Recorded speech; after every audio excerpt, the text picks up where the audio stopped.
gentlemen, the show is about to start in 10, 9, 8, 7, 6, 5, 4, 3, 2, 1.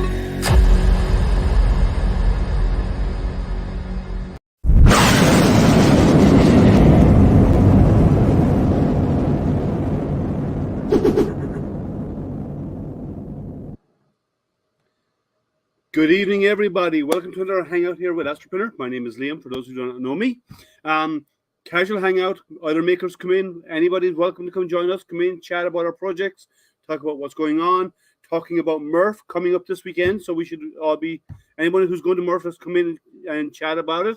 And we have some people hanging out in the background, and I'm going to make them wait because some of them are waving their hands around like crazy. And you know who you are.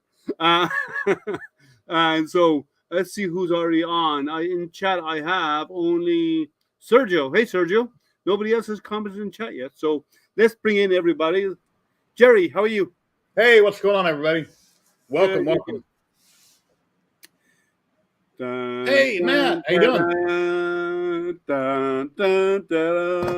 If you haven't seen it, Matt is now married.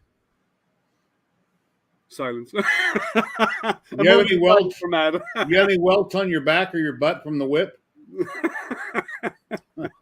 Starting early. How was your wedding and your reception? Everything looks like it went well from what I've seen online. And his microphone is out of the way. You can't hear him. Microphone. There you go. Oh, I was panicking. Oh man. Half an hour. You were sweating. No. Half an hour before the wedding, James was my best man, Honey Badger, and he saw a tag on my suit, and I'm like, "What tag?" And I'm like, turn around, and he like, "This tag," and I'm like, "What?" And price tag? Yes, he did. No, it was an electronic tag, so you don't steal it.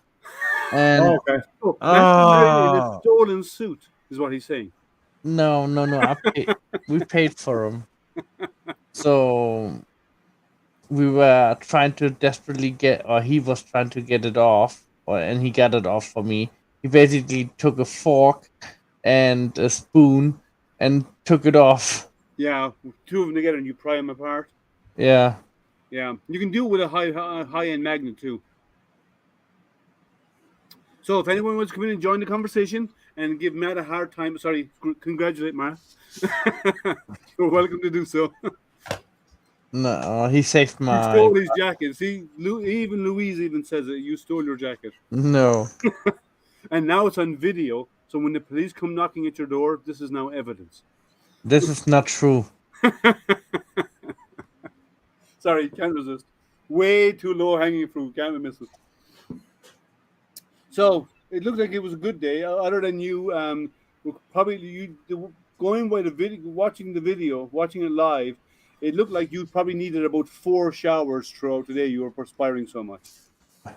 Nah, I was fine. I was cool. Happy and easygoing and casual about it. Yep, drop is working. Let's see how Jerry does. Oh, you're coming in for a score, are you? That's looking good. Nope, it's going to miss it. No, you'll bounce off the wall. You make it? 39. Yay. 39.26, man. That's not bad. So, did you ask for Louise's permission to be here, Matt? No. No, Louise, can Matt come out and play with us? Oh, come on, guys. You think you're going to get away with it now that it's over? That we're going to just let it drop at that? Come on, there's no way. You have at least 6 months of this, right? Darling, no, I'm very happy. I'm very happy. I'm good. Good. So, what's everybody... Oh, how did the gift go over when you handed over the gift to her father? That went well, too. I do have a video of it. I can send you I think Luis have a link maybe for it.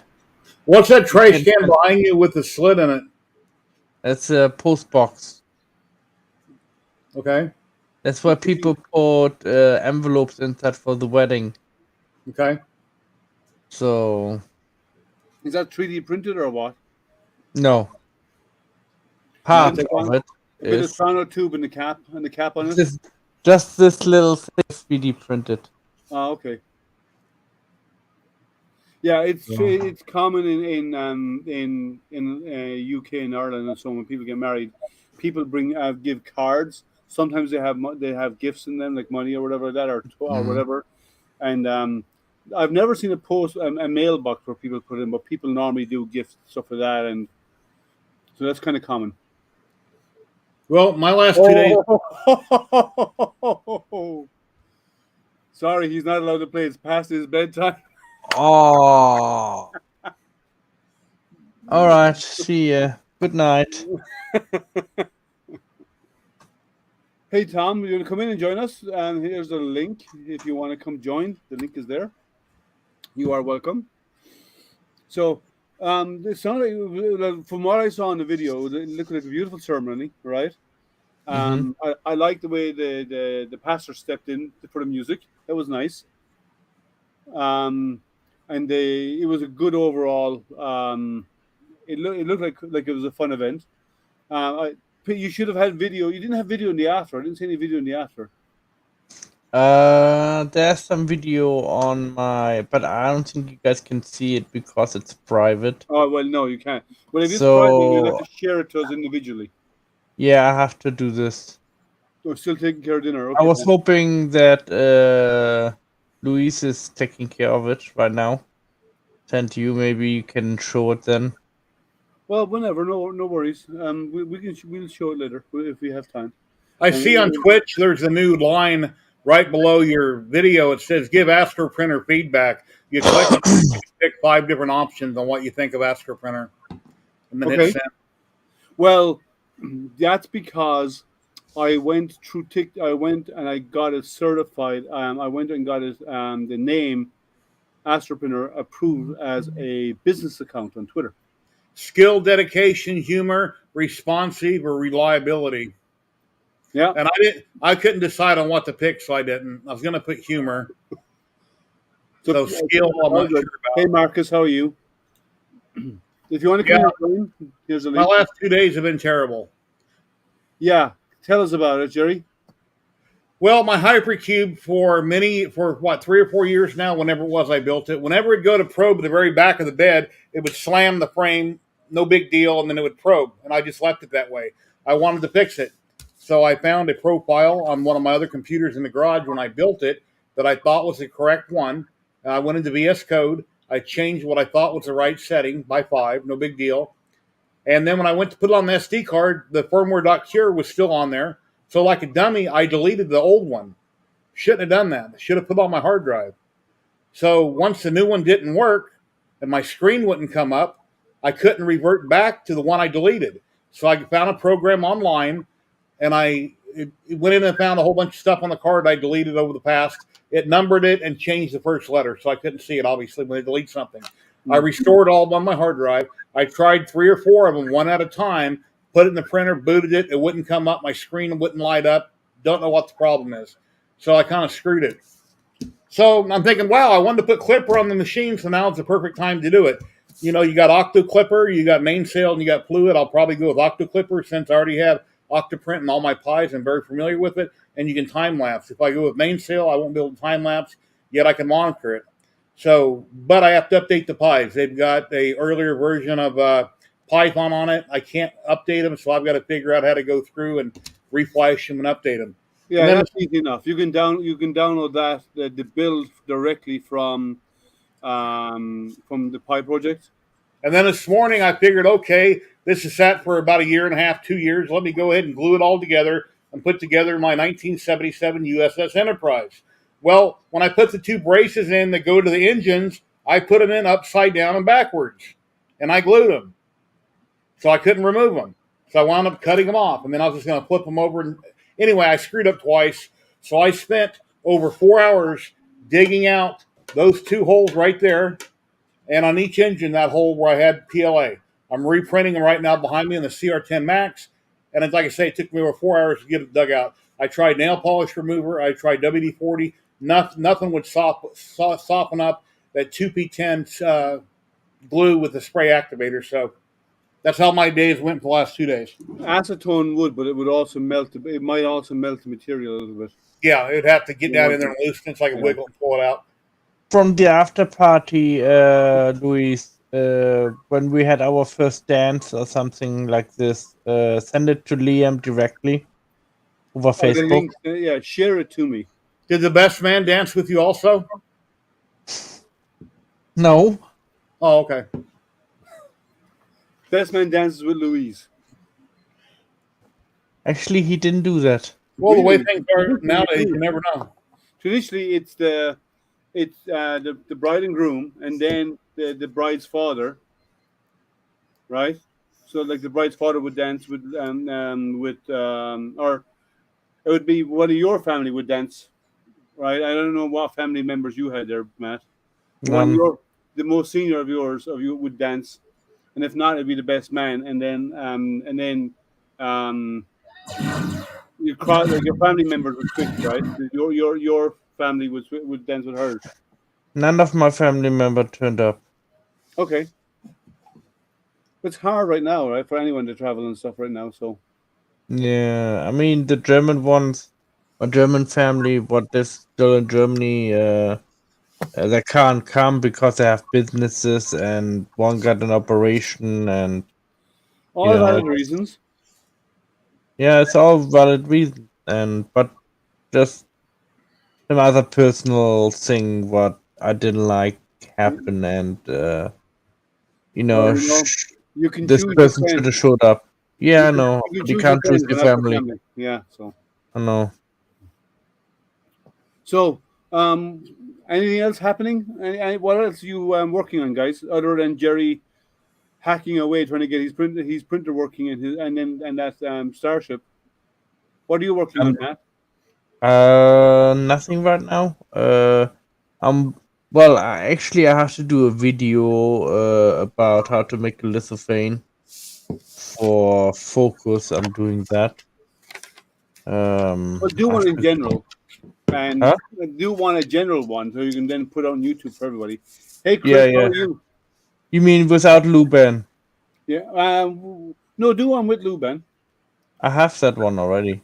20 minutes long. We only have married couple and in parents. Yeah, no. Well, we generally we do is the couple, and then the groom's father will dance with the bride, and then the groom would end up dancing with his mother-in-law, and we do that switch around, right? Yeah, I didn't dance with my daughter-in-law, and they got married in my backyard. So I danced with we do differently, so. No. I haven't danced in like 20-something years, 30 years. No? I used to go out to clubs twice a week when I was younger, But that was a long time ago. Yeah. But so I am 3D printing right behind me right now. I'm doing a vase for my wife. Wow, a 3D printer. I know, yeah, weird, isn't it? 3D printer. And I'm also you saw the post I did on the big laser job, the big piece of wood. That came out fantastic, by the way. Wow, wood, big.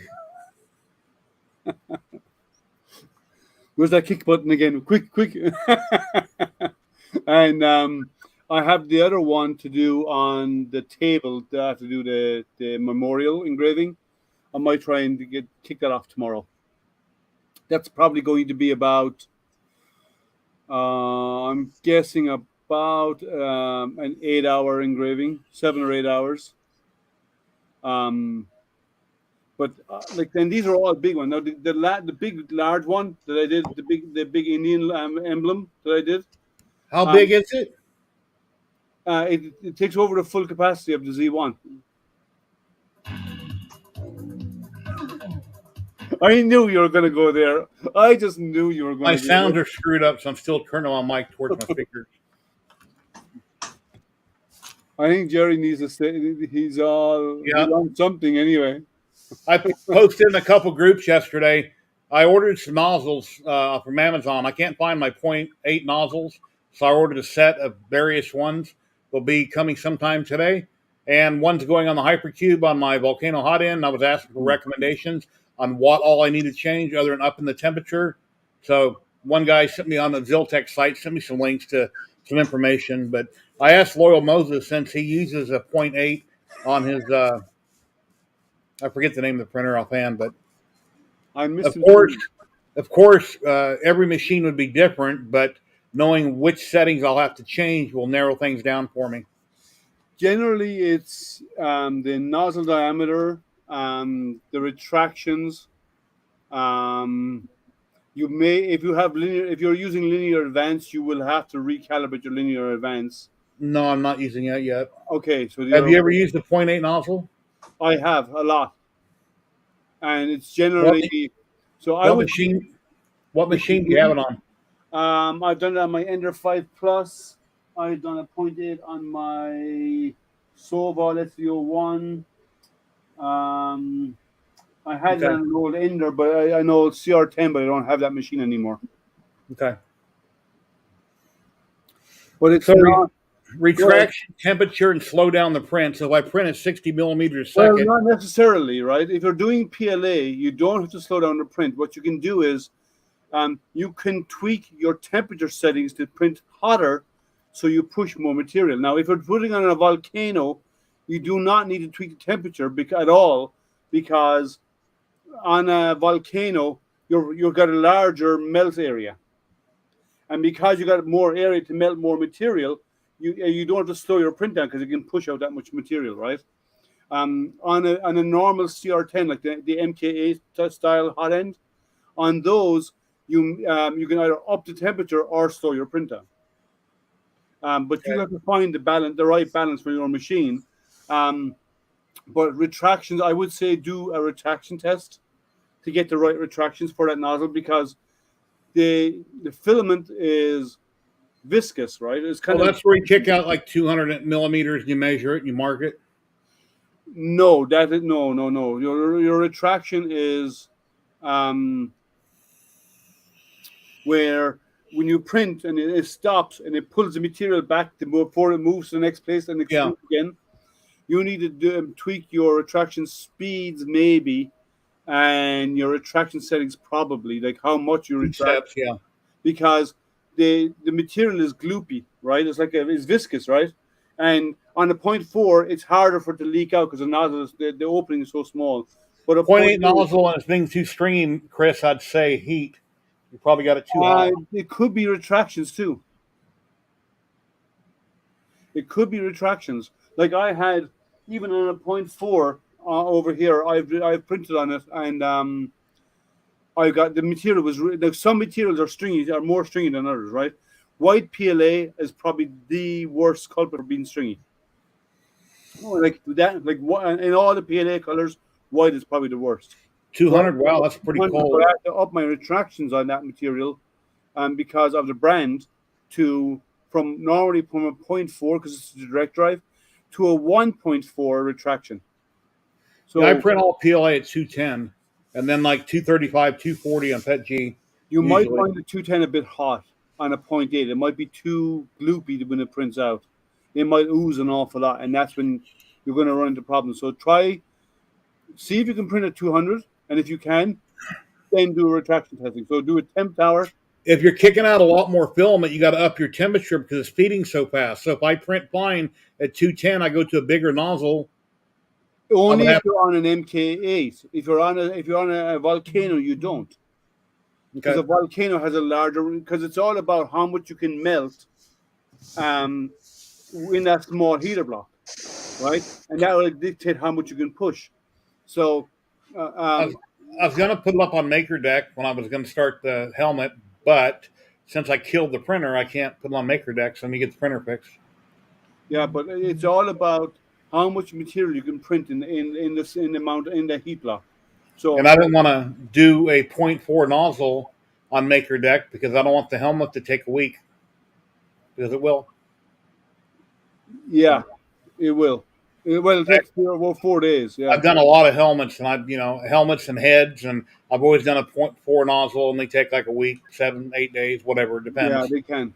Yeah. So I So got 6 layers, 6 top, 4 bottom, 4 perimeter, like 10% infill. I mean, I can take some of these heads down I got up here, and I could hit you with it, knock you out. It's not clumsy at all. I could drop it. It wouldn't break. I mean, yeah. they're really thick, heavy duty. So Now I would say, yeah, I would say do it because you're changing nozzle. Do a temp tower on it to get the right settings temperature for it, so your bridging is good, and then do a retraction. Do some retraction testing. Is it direct drive or is it Bowden, Jerry? Bowden. Bowden. So you're probably going to start at about 4.5 millimeters and work your way up in retractions. Probably 4.5 mil. I would do a 4.5, a 5, a 5.5, and a 6. And see if it looks good from between 5 and 6, or a 5 and a 5.5, it looks good. Then do a 5, a 5.1, 0.2, 0.3, 0.4, 0.5, and to find out which is the optimal for your material. Yeah, it's Bowden on my hypercube. Yeah. The Bowden tube is like this long. Please hit me and knock me out now. It's been one of. Oh, you're having one of those days as well. Jerry's been having a bad day too. You want to come in and talk? If anybody wants to come in, let me pay. Yeah, I'm gluing things backwards and upside down, and then I try to dig out the parts. It takes me 4 hours to clear out 4 holes. So if anyone wants to come in and join, the link is there. Everybody is welcome to come in and join. So come in and tell us why you're having such a bad day, K2. Actually, my day's been okay for a change. I haven't been buried in work, which is unusual. I'm normally buried, and it wasn't as bad. I had a print fail this morning, and I got a big spot. I got here. Let me show you, because this is my track thing. So I got this. Ignore the tape. The tape is just turning. Easter's coming. Keep it. Save it for Easter next year. Here, Jerry, I can send it to you. You can use it as a hairpiece. Yeah. I've only done that in the last 5 or 6 years. I think I've done that twice, maybe. Chris. Hey, Chris, how you doing? Hey. Good, how are you guys? Good. Good. Let's see. Let's see here. Matt, you look like a married man now. Blank stare at this. Thanks. I start with the day for others to have a good one. Oh, yeah. Yeah, I've been there as well. But Hey, put me down below by Chris. I got something for him. done. Done. I like that. Yeah, that's good. Let's say K2 design, he had to learn to stay awake in the day. Oh. So, I have just what's her name? Saint Smart has been kind enough to send me a one of their Infini 20 belt pinners. It's a refurb, but it's a belt pinner with the extension rail that's part of it. Oh, nice. It was one that was sent to them, and they're sending it to me. So, the shipping number has been created. It hasn't been picked up yet. It's probably going to get picked up sometime today, and it's going to be sent to me. And I'll probably do a live unboxing. I don't know if it's going to work because it is a refurb. We'll figure out what's good and bad in it, or what's wrong with it. Get it working, because I'm planning to use it for the Toys for Tots. So yeah, I mentioned earlier I contacted them on eBay and they said no. I just got lucky. Let's see, was it just annoying client with issues, blaming me when I'm 100% sure it's their network. Yeah, been there also. I, as an IT person in my past, one of my past lives, yeah, I know exactly how you feel. There's one network I actually did a design for a network, and I went in, like, before I do design, I go through some of these networks to investigate what they have, and it was inter-company, right? And it was so bad. I listed a few options of how they can correct their network, and one of the options, which I highlighted as my recommended, was light match and throw. That's how bad their infrastructure was.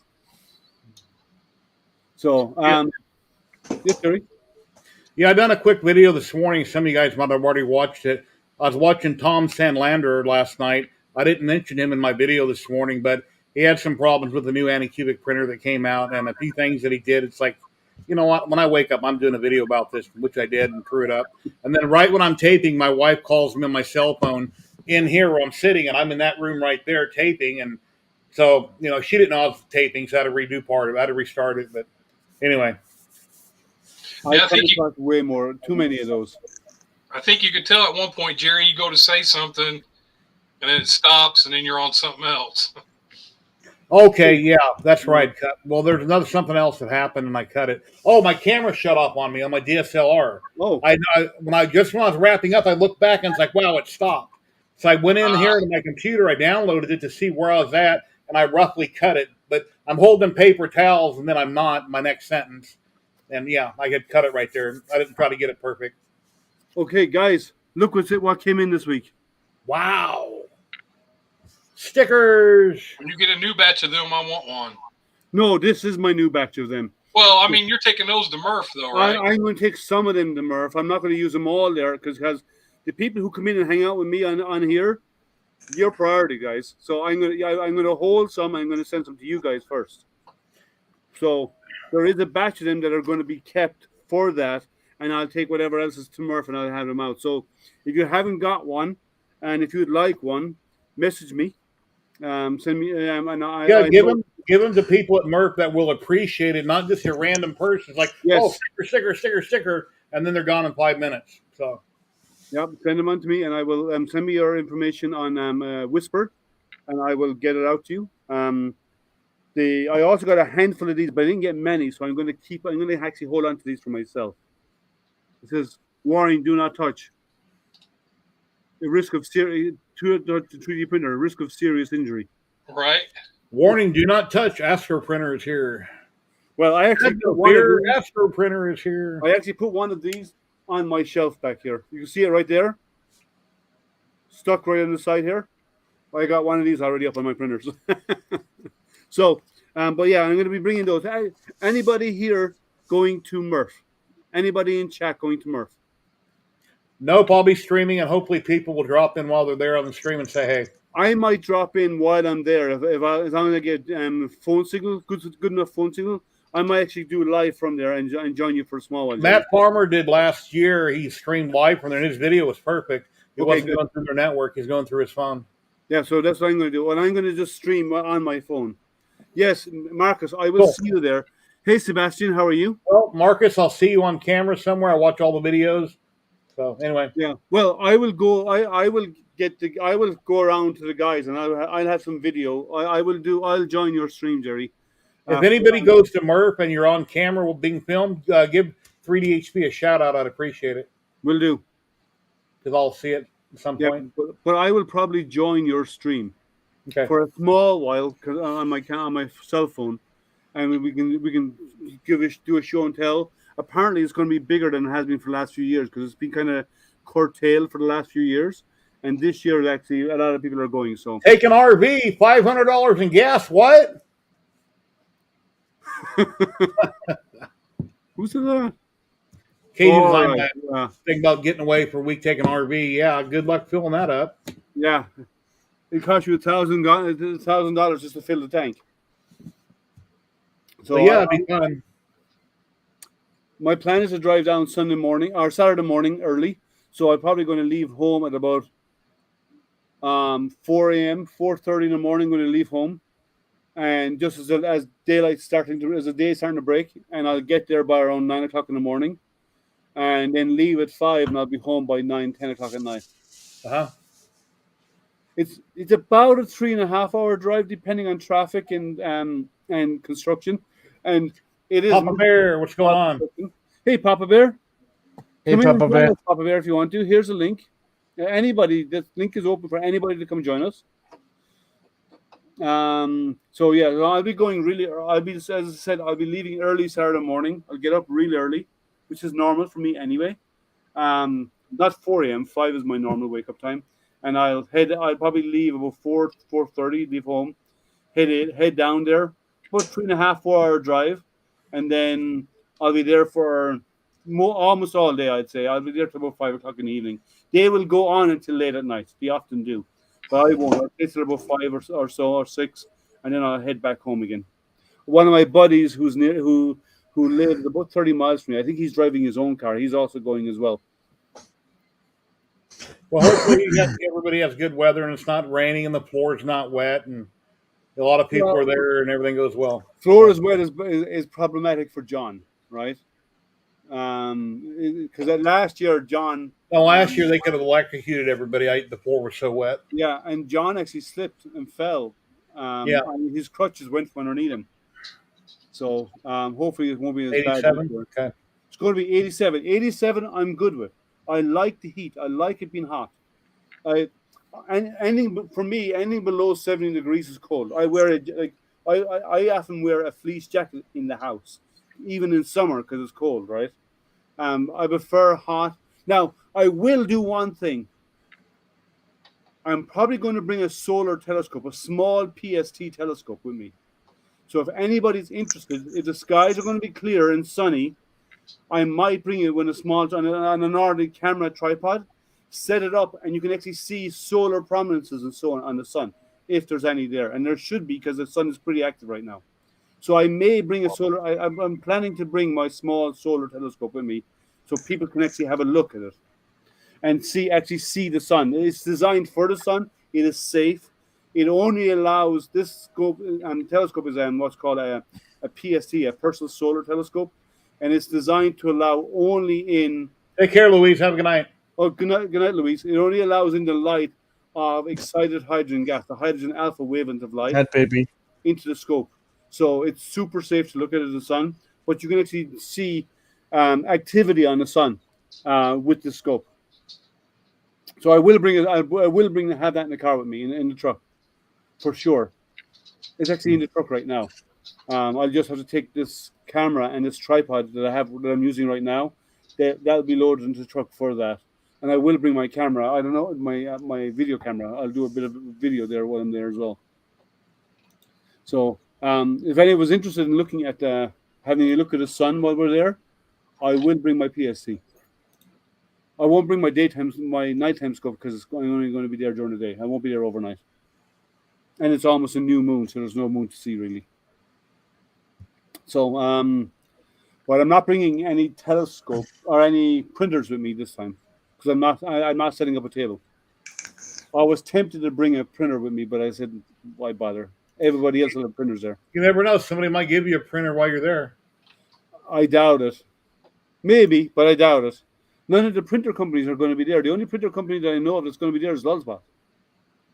And actually, my buddy is going to meet them because he does a lot of work. He's got a couple of Lulzbot machines. He's got 2 of them, and he's very active in their support group. And like John, the CEO of Lulzbot, has been chatting over and back with him a lot of times. So he's going to meet John and to see what else is going on. So I have the Ender 2 Pro. I could bring the Ender 2 Pro. You're right. Stick it on a table with somebody else. That's not a bad idea actually, and it's small and compact too. But so my buddy Tim is going to meet John down there, and a couple, and for the event as well. But he wants to meet up with the guys from Lulzbot. So, but they're the only printer manufacturer that I know is going to be there. Oh, Prusia will be there too. You're right. Dave will be there, won't he? From Printed Solid, he'll be there representing Prusia USA because he is now part of the. It depends. Gas prices and COVID, so it's hard to say. They might be busy. They might be half full. I think it'll be busier than last year. I think. Well, they said it will be because nobody has any money and everything's too expensive. People haven't attended for 2 years, and it's I think we're in a recession. Yeah, but it's a free event. Like when you get there, it's free. There's nothing to pay. Yeah. Right? There's no even for to set up a table. It doesn't cost you. So if you want to set up a table, you can request one. If you fly in, it's expensive. So you probably got to get a car, get a ride. Hey, come on, stay at a hotel. Gas is higher in the polls than the cold. What? Gas is higher in the polls than the cold bug? I don't get it. I'm sorry. Come in and join us. Let me paste up the link again. You can come and join us if you want. There you go. So yeah. Oh, cold bug. He's talking about a cold. The gas prices is higher than in the polls than in the as a cold bug. You know, as a People so care about gas prices versus illnesses. Oh, right. Now I understand. Well, I'll be thanks, there. Terry. I will have a mask just in case, depending on how crowded it is. Hey, Jerry is gone. Yeah, well, but oh, you're still stuck at work. Oh, okay. So yeah, so the I had to blink out for a minute. I had gas, and I didn't want to see my expression on my face.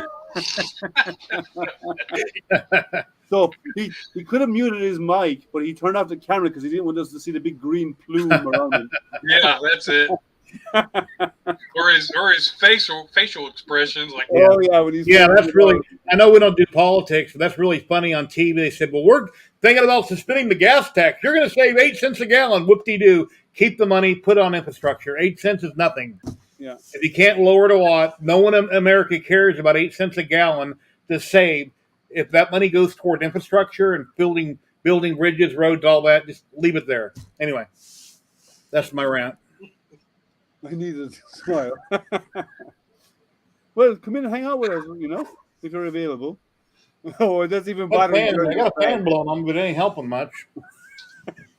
Need some incense or a candle. Don't light a match. Or a change of underwear. Ooh. Conversation's gone downhill, boys. Yeah.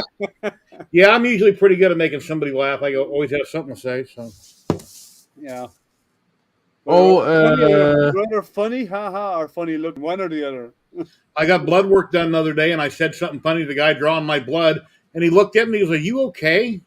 That was his reply to what I said to him. They've been funny about something. I don't remember what I said, but anyway, he totally didn't get it when I right over his head. Yeah, some people don't have a good sense of humor. Some people do. Jerry, the link what you shared about my Twitch account is not right.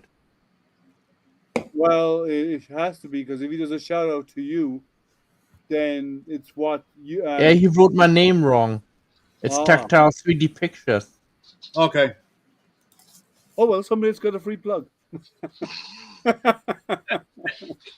what are you working on, Chris? You got to support everybody in this. Exactly, yeah. Yeah, exactly. So what are you working on, Chris?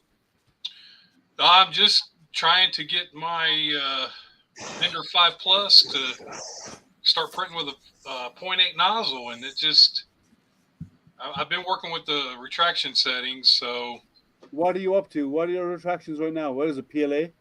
Yeah, it's PLA. You still got it wrong. You put an S on the end. Put a what? Here, let's solve it. Just go follow Matt. Problem solved. So, what settings are you using right now? I can't remember now, Liam. I went back up to like 6.5 or 7.5. Thank you. Well, yeah, that's put. Are you using the what's it called? The all metal hot end by. No, it's just the standard MK8. Okay. Yeah, I put a micro Swiss on mine. It was probably the best thing, because that Bowden tube all the way up to the nozzle causes problems. What are you test printing after you change settings? Sorry? What is it? What are you test printing once you're messing with your settings on a 0.8 nozzle? A cube? What are you testing? What are you printing? The little four prong retraction setting thing. Or the little towers, small skinny towers. All right. Yeah, and I like Teaching Tech does the tower he does is just too straightforward, simple hexagonal towers, and they work really well. I use those. I forgot about that one. Yeah, so go and generate one on his site, and it works. See, the problem with those little pins, the little needle ones that you're referring to, there's so little time on each one that when it moves, it's actually there's no way to wipe the nozzle. I would always recommend. Are you using Cura as your slicer? Yeah. In Cura, turn on outer wall wipe and set it to 0.3. write that down. What that does, I use it in PETG, and what it does is it cleans the nozzle before it moves. Now, doing those little tiny pins, it will not work because they're so narrow. Your extrusion amount of your nozzle, the size of the nozzle, is wider than the top of those little towers. Whereas if you get the hexagonal ones, that the teaching tech does in his one, or any others, you have room for the nozzle to, because the outer wall wipe is when it's printing the outer wall and it's done, when it's finished, it moves in and then moves. So it's basically cleaning the nozzle off before it hops.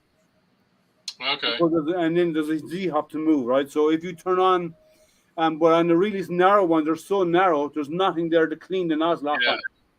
So try that. Okay. And chances are, with a 0.8 nozzle, you're not going to be doing tiny detail. You're doing larger models, right? Hey, why don't you do it while we're here on stream and show us what you're doing, and we can try to help you figure it out. Sure. Or you can do it off camera. It's up to you, but we're here. Why not? Yeah, I don't have nothing on StreamYard set up. That's why I want to get with you, Jerry, and that way I can share my screen. And You can do that right now. well, I actually don't have I got the Waze cameras. That's how I watch everything. Wise camera, yeah. Yeah. So Right where you're looking at on the screen down below, it says mute, stop camera settings, share. uh-huh. If you click on the share button, you'll share screen. It'll pull up your monitors. Do you have more than one monitor? Yeah, I've got two monitors. Okay. Yeah, So hit share screen. It'll pull both of them up in front of you. You click the one you want, hit share. It pops in on Liam's side, and then he brings it in, and then you can share what you're doing. That can be done right here in StreamYard. Yep. If you want to, I can help you. You want to experiment? Go ahead and try it. Yeah, we might save that for your stream Saturday. Okay. But so outer wall wipe, set it to about 0.3 or 0.4. So that way it moves in 0.3 or 0.4 after. So do the outer wall last, is what I recommend. And then it comes in and it moves in and cleans the nozzle and then it hops. So set your print order to like inner wall, infill, and outer wall last is what I generally do. I normally do the outer wall last. Then you can clean the nozzle before it moves. And that's setting for PETG. But what type of film are you using? White PLA, is it? It's a gray Sunlu. Okay. Well, I find white PLA out of all the PLAs is the stringiest, and it's the trickiest one. Black can be troublesome. White is the hardest. Every other color is easy. I always find white is the hardest. I do a lot of different colors. Silks are generally easy to do, but I'm doing white right now. I had to do 5 temperature towers on that white to get the right settings for it. And it's direct drive. I had to go up to a 1.4 retraction on a direct drive. That's very, very high in a direct drive. With most other materials, I'll do a 0.2 or 0.4 retraction setting. People lost interest in a Tic-Tac belt printer. My third video that I put out 13 days ago has only had 118 views. Yeah. My first video had 13,000. My second video had 1,700. And then the third video had 818. You know, I've kind of lost in. I'll get to it at some point. I've kind of lost interest in it because it's been troublesome all from day one. It's not really an end user kit. It really is not. My video from yesterday's had 534. My video from this morning's had 38 views. I like when you watch other people's videos and it's like they put them out 3 or 4 hours ago and they already had 30,000 people watching. Well, they have huge followings, right? Yeah. Like I did. Let me see how many it was on my Instagram. I did an Instagram video today, and I didn't. My point is, I've been on YouTube making videos long enough. I should be a huge channel, but because I don't teach you something strictly, that's probably why I'm not. Maybe. Let me see how many. Let me have a quick look. That's not what I want. I don't know. Instagram. I hate Instagram the way it's designed. No, I'm not talking about TikTok. YouTube. I've got like 400 videos on YouTube I put on there over the last 6 or 7 years. So I put out a 45-second video showing the chuck, and I got 115 likes on it already. Yeah, I was going to post this video from this morning on TikTok, but it was too big. They said 1 gig was my limit, and my video is like 2.5 gig. It's only 10 minutes long, 10, 11 minutes. I don't know what I got on TikTok. Let me have a look. The same video. This is what running up that hill sounds Wreck-It Ralph, what's going on, buddy? How you doing? Hey Ralph, how are you? If you want to come in and join, there are optimal times to post on TikTok. What are those optimal times? Share the knowledge, Papa Bear. We're having a party. Everybody's coming. Yeah, Jerry, I got that's what I want to do. I want to set one of my machines up just to do nothing but helmets and big things like that, where it's not taking a week to do, a helmet or whatever. So Yeah. that's the reason I got 2 Ender 5 Pluses. One's going to be set up with a 0.4, and the other one, hopefully, I can get it going with a 0.8. Okay.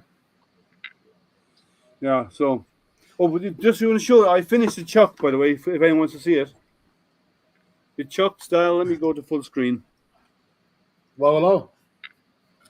You're building a Bullrun 2350. So this is the finished chuck. Stepper motors in here. Cable that goes onto the board to the y-axis, and the chuck. If I hold the outside of it and I turn the back part here, the chuck functions. The chuck's a rotary for his laser to hold cups and objects.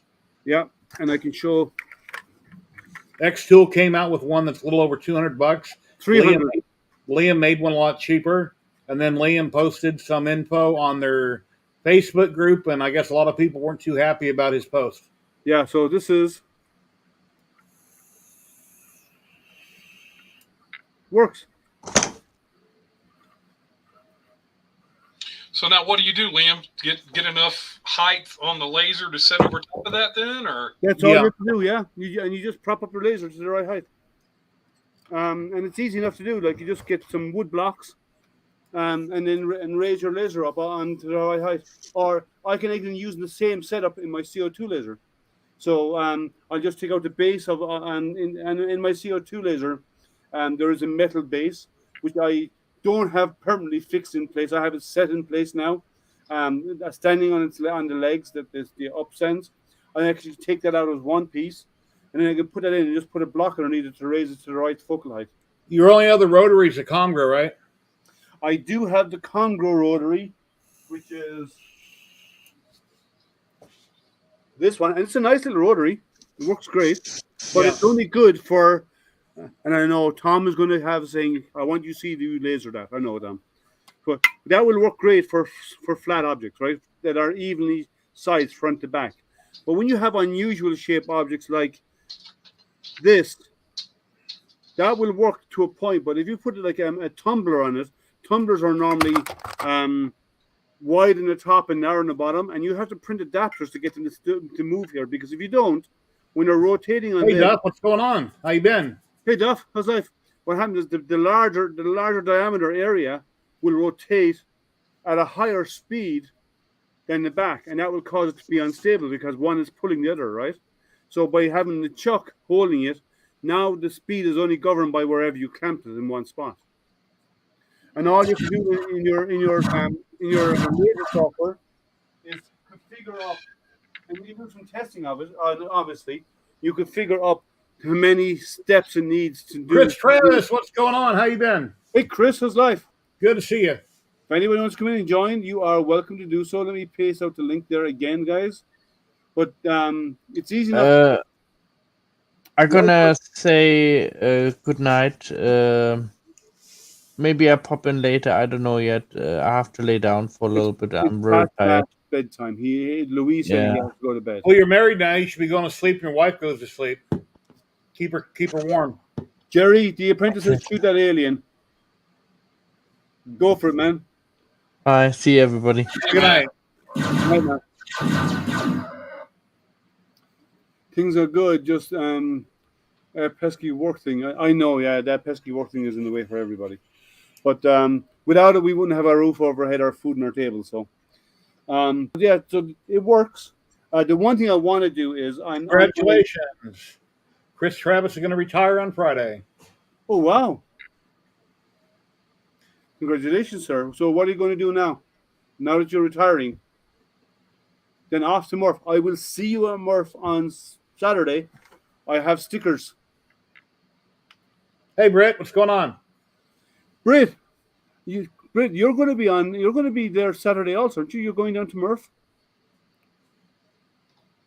I will see you there also. So it'll be So the only thing I have to do on my lasers, I have to do an adapter on my lasers because this is a female end, and I need to add and put off the board. I need to have an option to unplug the normal y-axis and plug this in instead. So I'm going to make an adapter to go from the board to a female or a male connector, and then that means both the y-axis and this can plug into it at the end, so I can switch them over and back from one to the other because this replaces the y-axis. Now, does that Chuck? Does it have the housing and everything all in that file, or everything's in the files? okay. All the part now.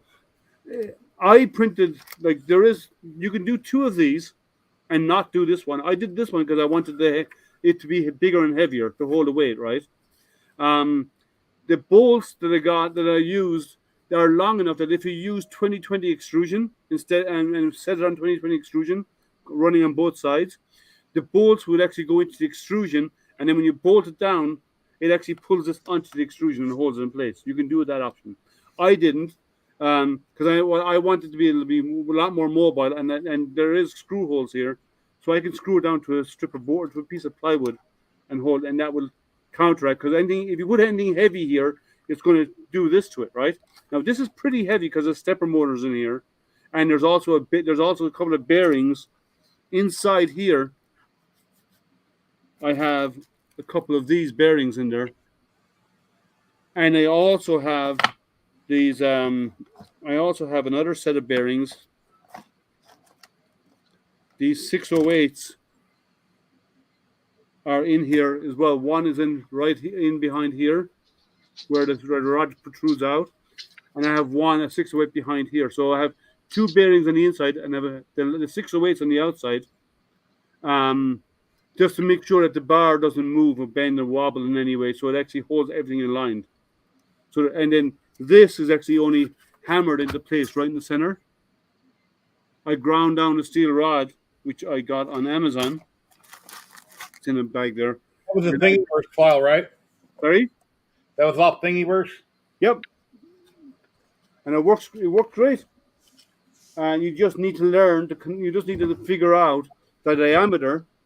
And what I do is I would wrap the part with heavy card paper, set the laser on a really, really low power, so it's barely marking the card, and draw a box, the actual diameter of the material. Hey, John. Hey, What's going on?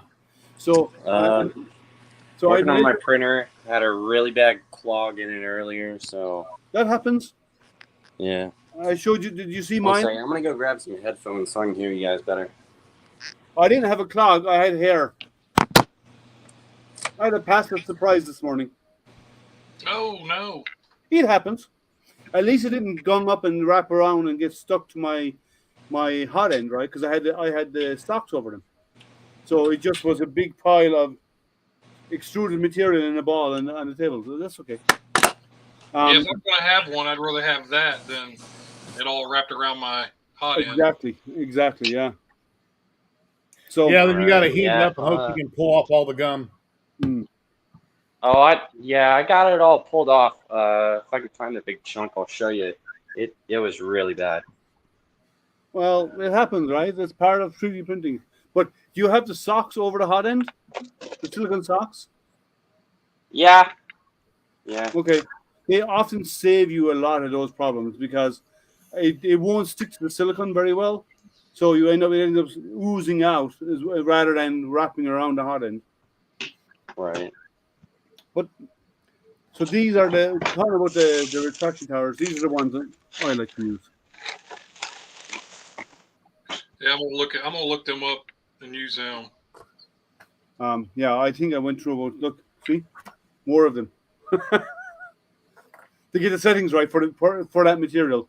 Normally I wouldn't have it set that high, but I had to get that to retract cleanly before I printed the base, because the base is very detailed. Dream Elements just popped up in chat. Go check out Astro Printer over on YouTube. He's only got like 700 and something subs. He needs to get over the 1,000 sub hump on YouTube. It's free to subscribe, and that way he'll get monetized. He can actually make money with the channel at some point. So please, you're welcome. Please follow here on Twitch and subscribe if possible, if you can afford to do that. If not, use your Amazon Prime. Then over on YouTube, subscriptions are free. John keeps popping in out. As soon as he said he was ready, he clicked, bung, disappeared. Well, that was mean of you, Liam. I didn't kick him out. He hit the wrong button. But when he pops up again, I'll bring him back in. But so that's done. I have the parts printed.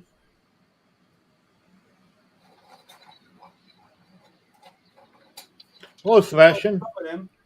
I have the parts printed for my my adjustable bed for my CO2 laser as well, which is my next project that I'm going to work on. Sebastian, you stick around this time, John? Yeah, that's a mess. My silicon sock is like trapped inside there. Yeah, you just need a new one. Just get a different one. They cost cents. Yeah, I ordered a new all metal hot end.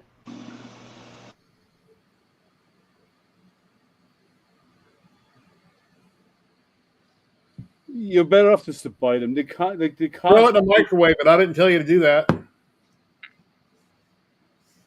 Yeah, that's an impressive failure. I agree. Or actually, boil it in water. That would probably be the best way to try to save it. Just stick it in hot water. Yeah, and boiling. Don't boil it, but stick it in boiling water. It will soften, and you can be able to pull it apart. Probably. Yeah. As long as it didn't tear the silicon sock, you could do that. Like, it could be torn up on the inside. You don't know. So but it's just better off to buy them, because over time they actually get soft and they relax and they don't fit so well. They're often better off just to replace them for a couple of bucks.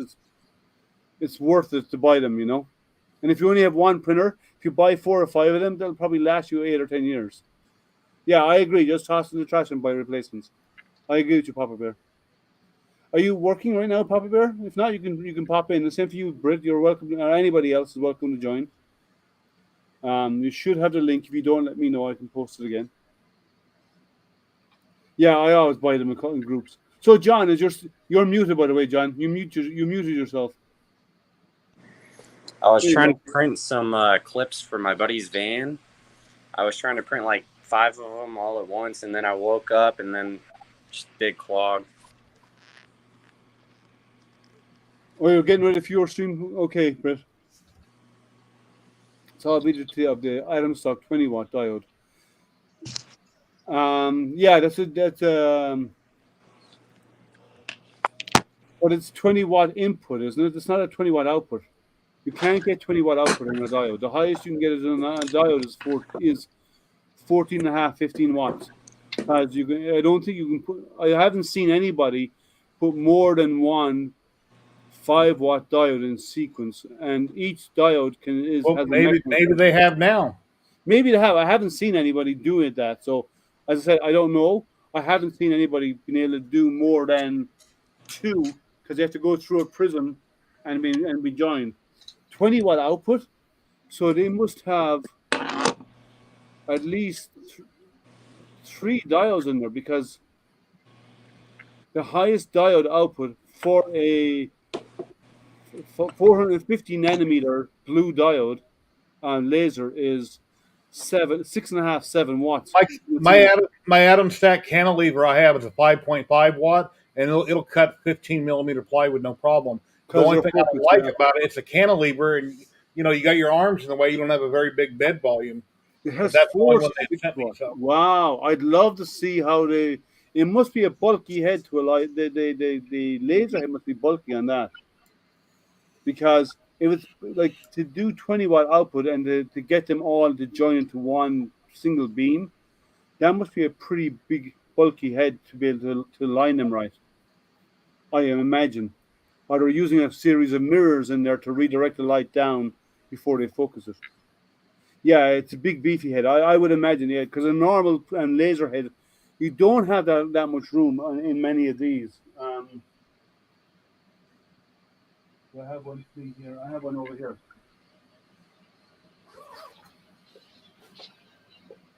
Like you don't have an awful lot of space inside in that case. I'm guessing it's probably twice as big, or at least 1.5 times as big to have the space and cooling. Yeah, on that would be a my nice- X tool was a lot bigger than that one there. Yeah, well, that's Body's a lot 5 larger. watt. That's a 5 watt from Congrow. Yeah. It is built in air assist nozzle. Yeah, I have an air assist on a 5 watt from our tour. But I'd imagine cooling that would be a pain. It looks really cool. Like it's a great idea if it works. But I would assume cooling of a machine like that would probably be a difficult task. You have to do an awful lot of big, heavy-duty fans to cool it down, I'd say.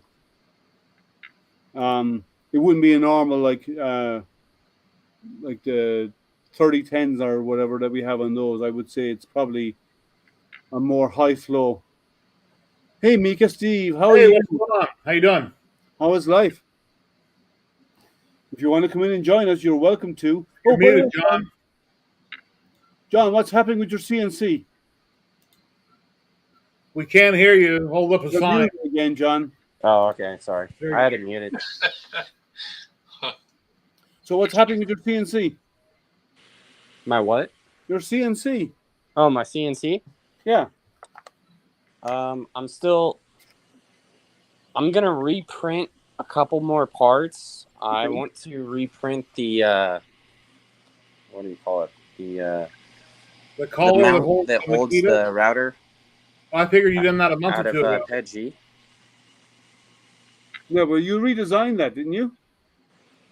I did, and I guess somehow we got the dimensions wrong because that one doesn't work.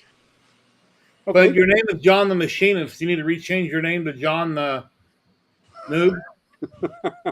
No, machinists don't just that. That would be an engineer. Okay. But yeah. An engineer designed it, machinist puts it together, right? Yeah. Well, no, the engineer. I also got the dimensions off online. Makes the parts, and then the technician puts it together. Isn't that right? Yep. Well, a machine. Yeah, I make parts. Yeah. So yeah. It's a bit like I jokingly talk about, like, people ask about the difference between astronomers and all this kind of stuff, and I'll say, okay, well, an astronomer finds stuff in space. The astrophysicist, the cosmologist looks at the big picture, right? The astrophysicist explains what the astronomer found, and the theoretical physicist, well, he just makes crap up. So.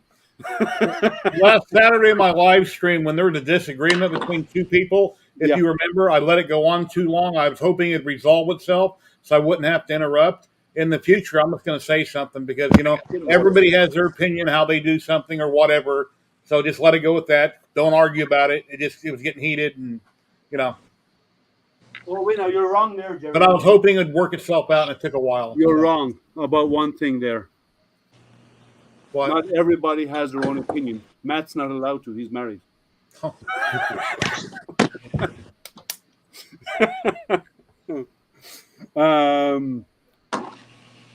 You think again the X2D1? I'm just glad this printer didn't catch on Get their fire. higher output one though. Don't. I got a referral link, Chris, if you want to use it. It helped me give me a couple bucks. Yeah, You end up doing it. they have a 10-watt output one now. Get with that one, yeah. Some people, well, no, they haven't, because I'm I'm very staunch about the difference.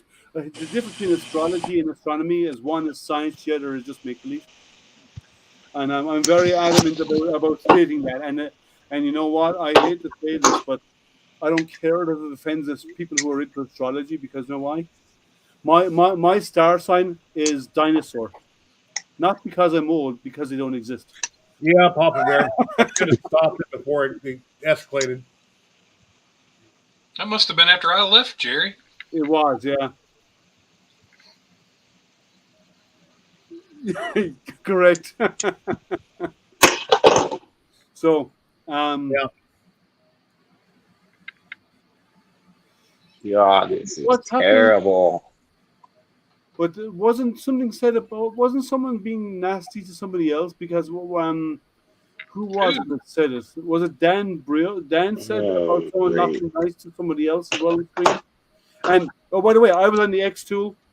I posted my Chuck on the X tool website or group. Those guys are not friendly. They are. They have blinkers on. They're staunch advocates of X2 product, and nothing else is good enough as far as they're concerned. This is the way they see the world. Wow. I'm sorry, guys. If anybody's watching who's on the X2 and they agree with, they were not friendly. Oh, well, that's not good. Why? What happened? One of the wires Yes, is have a broken.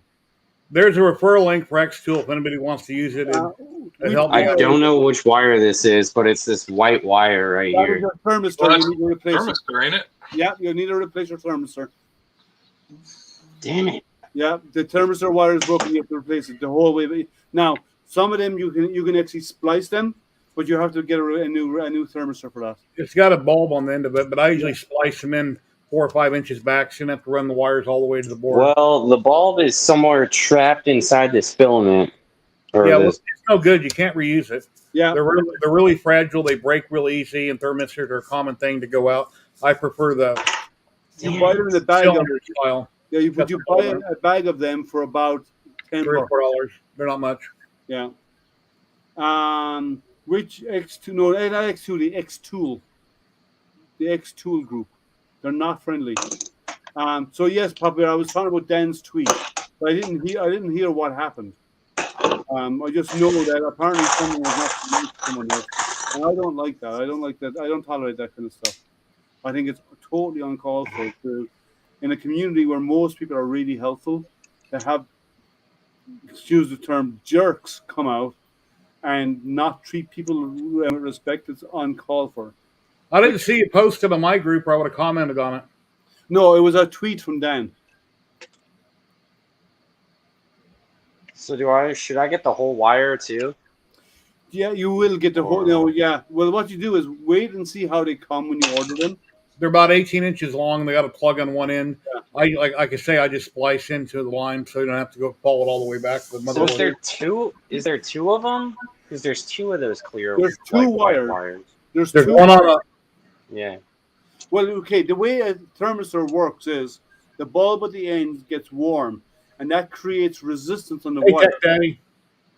And by passing a current through that wire back to the board, based on the resistance, it does. And you do a PID tuning. The PID calculates the variances in the resistance on the wire and uses that to calculate the temperature. Yeah. So one signal you need a signal in and a signal out, and then it measures the board measures the resistance across the thermistor bulb. When I pop in with Liam before streams, I tend to talk about things that I don't want to say necessarily online. Yeah. So Take that. How are you? Show Papa Bear anytime at all. because once you say it online, you can never take it back. It's done. Yeah. Somebody will screenshot it or whatever, and you're screwed. So the link is there. If anybody wants to chime in and drop in and join us, you're welcome to do so. But yeah, there's like the maker community in mass are generally nice guys. They are out to help each other. Not only the community, but a lot of companies are really nice. They're good to deal with. They're friendly, right? There's nothing worse than coming across the odd bad apple, and I will say odd because there is the odd bad apple, right? Or the odd group who are very passionate, and I'm being using nice words here. They're very passionate about their point of view. Kind of like when I mentioned about the Mexican pizza. I'm 58 years old. I've eaten them as long as they've been out in Las Vegas. They're a flour tortilla, deep fried. They're flaky, crunchy. They break really easy. Good. They're not corn tortillas until Zolan Googled. He goes, "Oh yeah, I guess depending on the region, sometimes they are." It could be. And the guy at Taco Bell by my house said, "Well, they're out of the ingredient. They're out of them. You can't buy one. We're out of the ingredients." I'm thinking, how could you be out of the ingredients? Yeah, My they probably use the corn instead. Well, they've always used flour here in Nevada, Vegas, but they could have switched. They could have switched, yeah. My son says they probably come in pre-fried. They don't do them there. They probably pre-fry them, bring them in, then they just warm them up and make them and sell them. See, Papa Bear started an argument again. The ones in Vegas are flour. And then that's when Zolan Googled and he goes, "Oh, it depends on the region. They do have flour and corn tortilla." Maybe some regions prefer different material. Like they could do testing of both. If it's corn, it's like a tostada with a lid on it and it's crunchy. But the ones I'm talking about are so flaky, you can sneeze on it, it breaks. And it's flour. So, anyway. Yeah, I know here in Ohio, we're supposed to be getting them back as the flour. Yeah.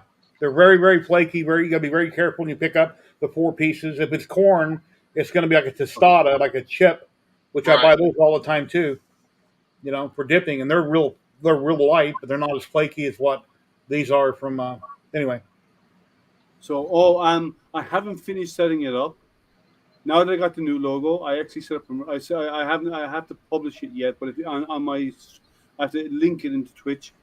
I've actually set up some merch so we can get to my logo on shirts and stuff. If anybody's interested, I don't know if anybody is, but Ukraine, I think, is where the wheat shortage is from, right? Isn't it wheat out of Ukraine that's Russia's cut off? Yeah, coming out of the country.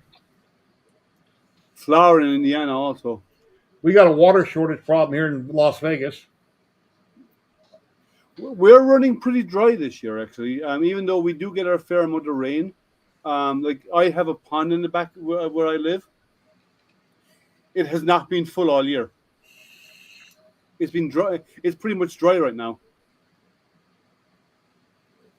Great taste, less filling.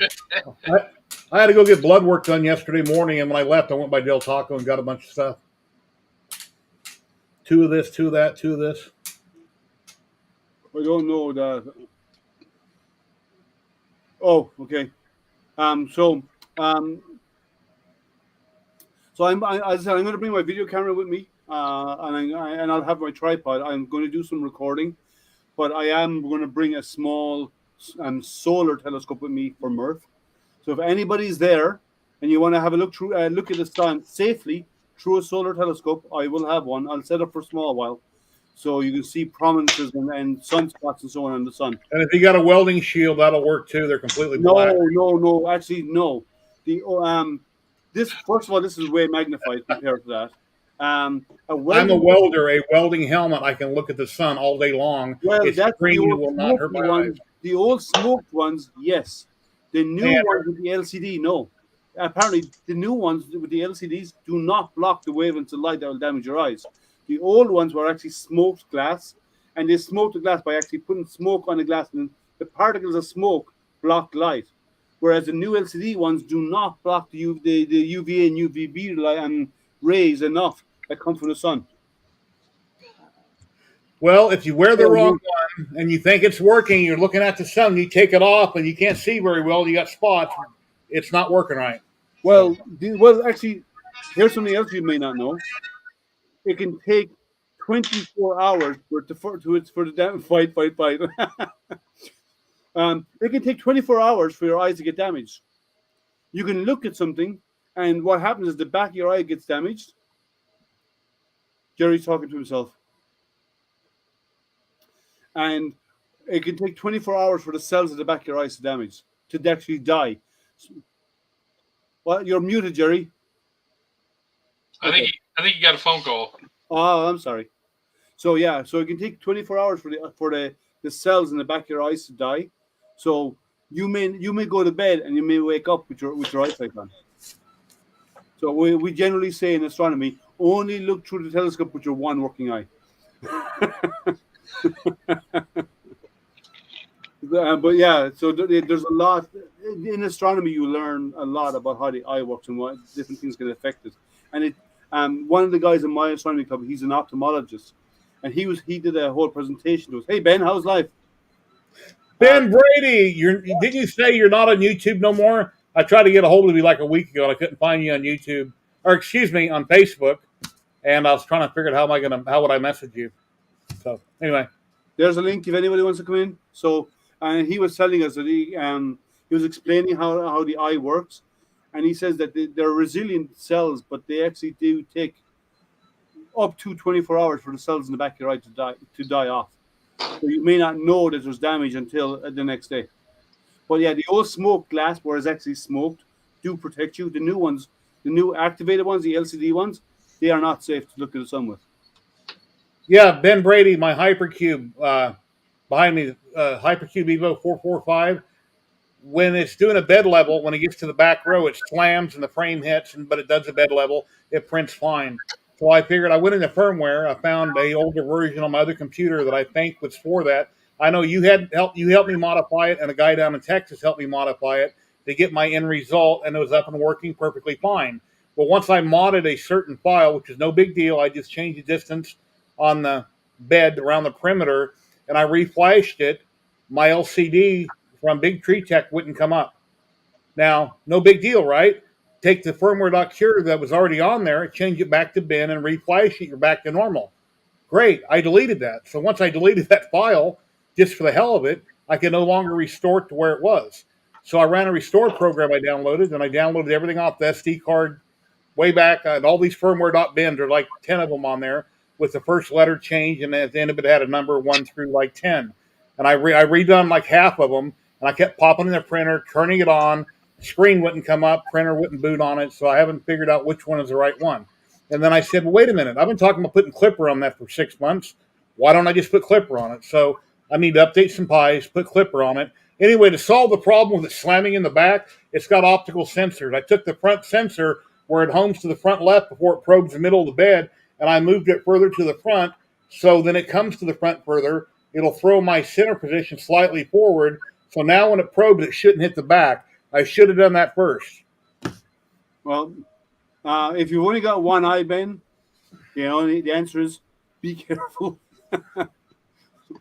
So, Sebastian, yes, they do block UV, but they do not block enough. The sun gives out way more UV than a welding arc does. Hey, Betty Boop, she's in chat. I told her pop in and say hi. She said, Betty. tell her I said hi. I said, no, pop in and say hi. Yeah. How are you? All right. How are you enjoying Florida? More humidity than you're used to in Vegas. Yeah, she's in Pensacola. Yeah. Right by the water. That they have a lot of humidity there. I ordered a 10-pack of thermistors in the red wire or whatever it is, the heater. That's the heater cartridge. Heater? Yeah. Yeah, they cost them like $10 for a pack. Yeah, it was like $20 or not even that, and I got a whole pack of like 10 each. So on heaters, you got to buy the right voltage. 12 or 24 volt thermistor doesn't matter. With the heater, it does matter. Yeah, did you get the right voltage? I'm sure I did because it says enter 3V2. Okay. All right. But you go. Because I put the wrong heater in enter one time. I put the wrong heater. I had laying around in it, and that got really hot really fast, and that was not good. You put a 12 into a 24. That was something like that. Yeah, it got really hot really fast, and it was a mess. Yeah. But thermistors, it doesn't matter. Okay, so it says the heater voltage is 24 volts. Yeah, I think it is 24 for the enders. Yeah, the V2 and the pros. Yeah. So okay, so it is. So that's done there. And after Murph on Saturday morning early, I will jump onto your Jerry stream for a small while from Murph. From where? From Murph, the Midwest Rock Festival. Oh. Hey, John, when you replace the thermistor, when you put the bulb in the little hole and the set screw right above it, don't tighten up that little screw. Just snug it and stop. Otherwise, you can break the wires in it. Don't get it tight. Because if you do, you'll probably break the wires and you have to do another thermistor. Right. screw it in, stop, get it barely snug. Even crushing the wires will increase the resistance, so it will actually give you wrong readings anyway. So, but and then once this, my next project when I get back will be to. So how much was that? Go ahead. How much was your telescope that like you can look at the sun with? Was it Oh, pretty the expensive? PLT, it's about $600 or $700. It's pretty cool. You can see the sun with it. Yeah, and it's small. It's really its aperture is only about this size. Can you see It's the really moon with small. it too? Then I'm guessing. A That bigger was funny. aperture That one. was funny. Sorry? If you can see the sun, can you see the moon too? No, it only not What? with this scope. Really? Well, the scope is designed only to allow one wavelength of light through it, which Oh. is the frequency of excited hydrogen gas, which is the sun is mostly hydrogen gas. So and it only allows that frequency of light through, and it only allows like it's so the amount of light that goes into it is it blocks 99.999999% of the light coming from the sun. So that's Yeah, I had to do that a long time Why ago. doesn't it block 100%? then you won't see it. I had some heaters. I didn't know which was which, so I had to check the resistance. I had to Google which was which and and check it, but I don't remember now. But check with an ohmmeter. It's not a foil. It's actually it's a you're talking about a beta film. You can get beta film. I do have, and it's called that's a white light filler. That's different. The beta film, which is a silver coloring, or sometimes you can get them as glass. The beta film it blocks and only allows a point. That blocks 99.9999% of the light, and only allows a small amount of white light through the filter. Whereas my scope, this PST telescope that I have, only allows one frequency of the whole electromagnetic spectrum of light through it.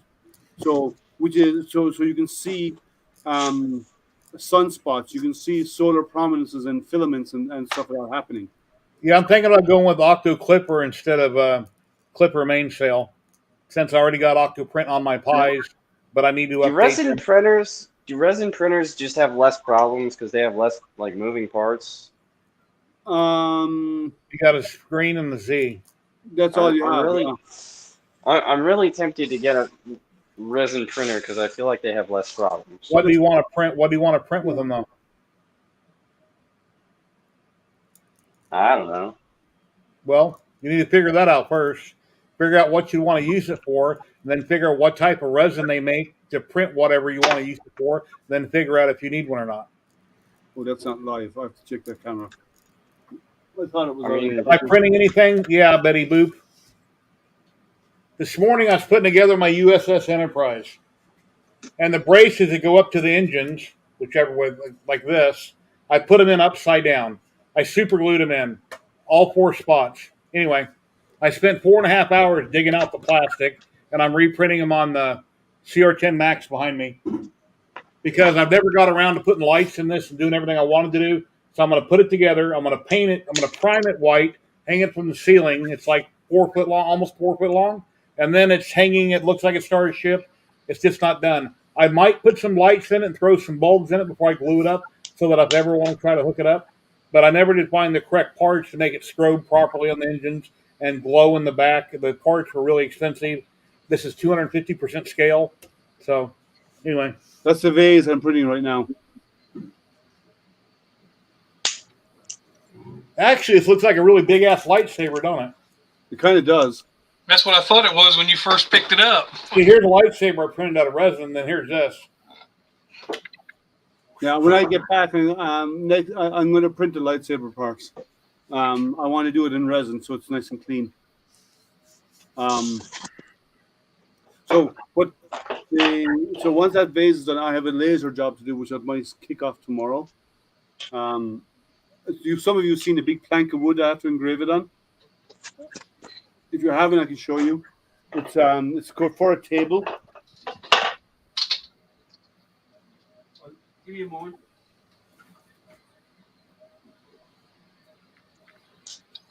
Is that the Artist D, Liam? That is the Artist D printing, yeah. So this is what I have to print on. And let me go to full screen. Sorry, that's the bad screen for this. It's got some big piece of wood there. Yeah. Let me see. Come out of studio mode.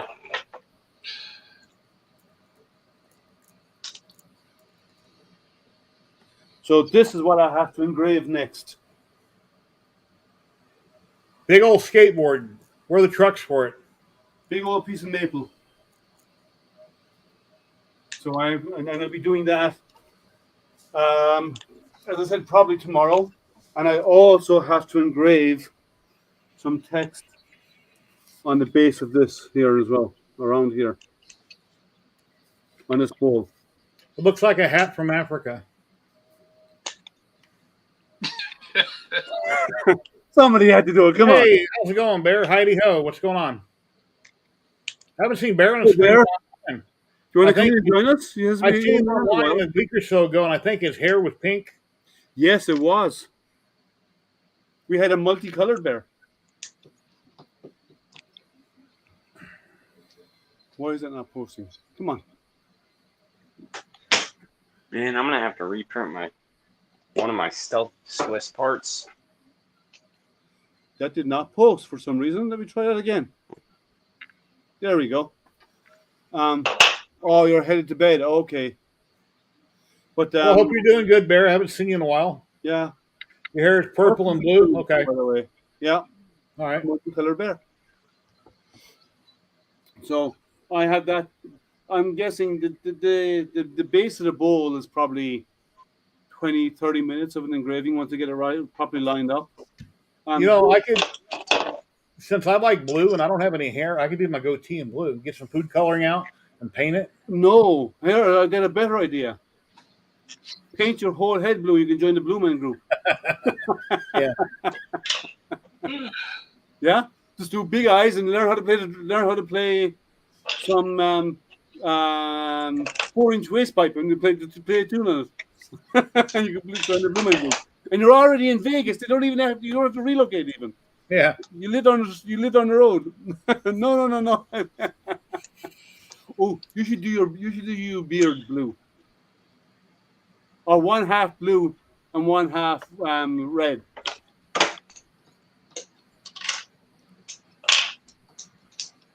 The Ben say, yeah, kill off Facebook because I'm tired of all the Facebook BS and 3D printing groups. Yeah, I agree. There's a lot of crap out there. Well, how do I get a hold of you, Ben? I know your address, obviously, but no, I don't. You moved. I don't think I have your email. Are you on Twitter?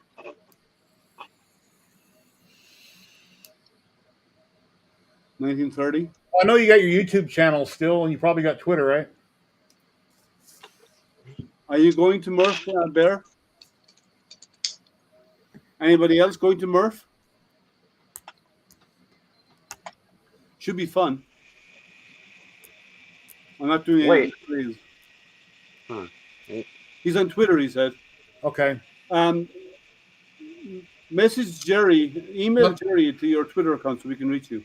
Yeah, I might have it on Twitter. I don't know. Let me go look on Twitter. I find Twitter pretty useless. Actually. Apprentice. Wait, wait. You're in Real a- Stan you're in Prentice. Tripod's Oh my God! garage. Look who it is. You're in How you doing? Tripod's house right now. I am. I'm in the garage. Yes. That's it's in- droid now royalty it's- right now there. it's in Stan Apprentice garage. Exactly. It's How's smaller. that, man? It's smaller than I thought it was going to be. I've got the light issue though. Look at this. Yeah. Oh, Oh, my wait, there's God. the sun shining in the window behind you. That's it. He's put me in the corner. Well, you know what? Sometimes baby has to be put in the corner, right? Exactly. That's exactly right. I mean, he does have the kind of Patrick Swayze style haircut when he was in his 20s, apparently. So, You got a wig. it's all good. It's all good. I hope you guys have a great time at Murph in a couple days. Yeah, absolutely. Oh, Is that his phone? that's his phone. Yes. I'm like, Pick it up what's and say, going on? pick it up and say, Joe's crematorium. You kill him, we grill him. I think it's his daughter. So yeah, have to be a bit careful. But yeah, we're doing we're just sorting out some of these races, and we've just got a couple of normal kind of issues, speed controller issues and things like that. But other than that, it's all good. And then Joel Telling's got one. Lozbot have made one. Edge of Tech has made one. So there's a bunch of people going with these things. So it's going to be quite a good little day out, I think, or a couple of days out. I'll see you there Saturday. I won't be there Friday, but I'll be there all day Saturday. I'll be arriving. It's a 3.5 hour drive for me, so I'll drive down early Saturday morning, and I'll be there around 9 o'clock or so, 8 or 9 o'clock. Great. No, that's really good. That's really good. It's going to be. I'm not going to bring a bottle with me though. I did the drink drive, but I'm not going to bring a bottle or anything with me. Okay. Well, you won't want to get involved with the demolition derby, that's for sure, because it's all about smashing other robots up. So cool. Yeah. John's Hydro came out really good, so he's going to smash it up, huh? Basically, yeah, that's the idea. So the idea of these things is to detach the head from the body, and inside the head there's a little switch. So as soon as that kills it, then you've got the walk of shame, you've got that huge embarrassment of being taken out of the game. And that's just kind of the first thing. And then we've got hopefully a manufacturer's derby that we're going to be doing at Formex in Frankfurt next, which is in November. So yeah, it's going to be cool. But Lozbot have made one, and I posted something up on Twitter earlier. Or they posted something up on Twitter earlier, which they've done the whole octopus head on the racer, and it does look really good. I'm dead impressed with what they've done. So they really sort of took it and ran with it. So fair play to those guys. But it's going to be good. It's going to be good. So you're not heading out then, Jerry? What's that? You're not heading out? No, I said last year I was going to go this year. I can't afford it. And my wife's in Florida right now, so I'm going to say next year. Cool. So I'll try to save up for it. It's about a 23-hour drive for Jerry to get to. Yeah, I'd have to fly down and get a motel and get a ride or rent a car. Yeah, there's a lot of red tape. Yeah. Oh, my God. What state is it in? Illinois, I think. Illinois, yeah. Goshen, Indiana. Indiana. Sorry. Yeah, and I'm in Vegas. I mean, I've only just come over from the United Kingdom. Yeah. Just saying. But you're only here for the weekend. You're flying back the end of the weekend, aren't you? No, I'm here for the whole week. I'm here from Tuesday till Tuesday, and then I get back on the Wednesday because we go forward in time instead of back in time like today. So it's been a very long day. Well, yeah, but just get into the time zone, and flying back is actually harder than flying here. It is. Yeah, you're completely right. I really suffered with it because I was here in 2019 for the Star Wars Celebration show that they did here. Yeah. And that was my first taste of Chicago. And I got here, I got off the plane, that was all fine, got out of the airport, and then the heat hit me. And my God, it's hotter than hell out there at the moment. So yeah. I'm on the other side of the pond. Like I'm on Lake Michigan. You're on the other side of Lake Michigan to me. Like you're on the west side, I'm on the east side of Lake Michigan. So it is hot here. It's what take care, Chris. We have like pretty and tomorrow's going to be in the 90s. This is my gang, so Freddie Printing gang sign. What's yours? Hey, have you seen my alien? You better watch which side of town you're doing that on. Oh my God, what on earth's that thing? When you said, "Have you seen my alien?" I thought that was maybe code for something else. It's a family show. Keep it clean. Wow. How's your boy and wife doing? Yeah, she's okay. She as you may or may not know, she broke her ankle really badly. And 10 weeks later, she's had it. They've rebuilt her, the whole Steve Austin thing. She can jump over tall buildings with a single bound, and all that kind of stuff. But yeah, I mean, it was pretty messed up. It's like a pig's trotter. It's proper nasty.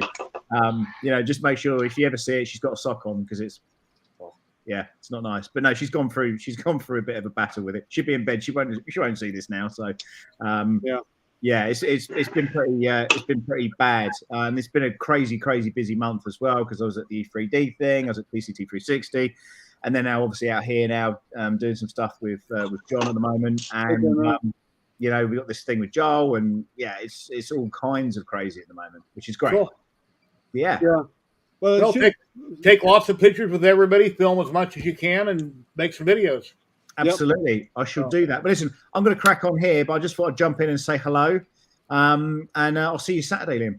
I'll see you then. Oh, you had a giveaway a while back, and I jumped in on the giveaway. Of course, I didn't win. I didn't think I would. But you go, "Hey, Jerry, you little monkey, how'd you get in here?" And I'm thinking, "Why am I a little monkey?" Did I say that? Yeah. Did So I I figured really say whenever that? I see you, I'd ask you why you called me a little monkey. I don't know. I Well, you really got the don't monkey know. part right. Hey, A little Jerry, monkey. I'm sure All he right. can call you a lot worse. Yeah, no worries. Well, anyway, you have a great time, Sam. Really, No really worries. nice meeting you. All right, guys. Saturday, Nice man. to see you. See you All right. soon, Jerry. You little. Yeah, Oh, my. yeah. now that you said that to Thanks, him, Ben. now that you said that to him, he's going to name you Little Monkey from now on. Yeah, that's your name from now He's on, gonna Jerry. stick now. Well, I've been called a bald, pregnant alien by one person. Then he Really? called me a little monkey. I'm like, okay, no worries. Jerry Ben sent you a message on Twitter. It's all in fun. It is, yeah. Yeah. Okay, I see no Chris, messages dinner. on Sorry, Twitter. you. No, I have no message on Twitter, Ben. So, Let's see, profile. with all these guys racing and doing the demolition derby of their bots, that should be fun. I'm guessing it's going to be Saturday. Oh, here it is. Oh, yeah, I got it. You sure aren't little, Betty said. Okay, I'm calling you, Ben. Yeah, I got you here. Yeah, I'm Hey, calling you. Jerry, Thank did you. you see what your beloved just said? Yeah, I'm kind of fat right now. So, yeah. If I lost let's see, how much should I lose to be like? What's the event called in If I Indiana? lost 70 Sure. pounds, that'd be my M- working weight when I used to have a job. Just Google MRRF 2022. MRRF 2022. Midwest Rap Festival. It starts Friday at about 3 in the afternoon where people come in and do their setups. Saturday is the main part of the event. Sunday, things start winding down and people pack up by 5 o'clock and get the stuff out of there. And then MRRF is in, I believe, New York, and that's some different month. Yeah, that's in later in the East year. Coast Ref Rap, and then there's Yeah. Midwest Ref Rap. Yeah. Waiting for one to come to Vegas, that'd be nice. And if I was rich, which I'm poor than most people, I could organize something like that here. If I had a lot of money, that'd be cool. You could start off small and just have local makers come together in a place, like a church hall or whatever like that in your area, and Yeah, if I had a lot of money, then I could just do something big. But But no, nothing big. Just say if you start off that and call it, I don't know, VERF, right? and do a smaller version, and eventually people will travel there to go to the event, and it'll get bigger and bigger, right? That's how they all start, the small events. Southeast Rep Up would be so cool too. That'll be the surf event, right?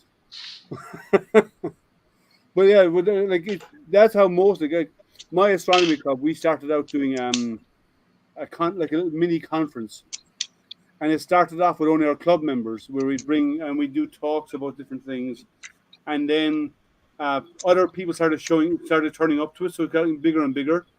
Like we've often got 250 people who turn out now. It's not a big event, but 250 people for a small astronomy event where we do talks, and then we have they can set up tables and do a swap meet at the same time at these events as well. And it's growing. It's been growing for. We haven't had it for the last 2 years. There's not one this year either, but we used to have it every year, and it grew and grew and grew, and just get bigger and bigger. That's how you start them. So you can always start your own equivalent of it, I'm sure, as a small event and build on it. But is there a lot of makers in the Vegas area? I don't know. I don't have any friends. I know you. I'm sure there are. Yeah, I only But I know don't- 3 or 4 of you in the area that I know of. Yeah, That's you, your buddy, Jay, and then you have Jason. Jason's quite another in the town. Yeah. Yeah. So they're the only ones I know, but there probably is more.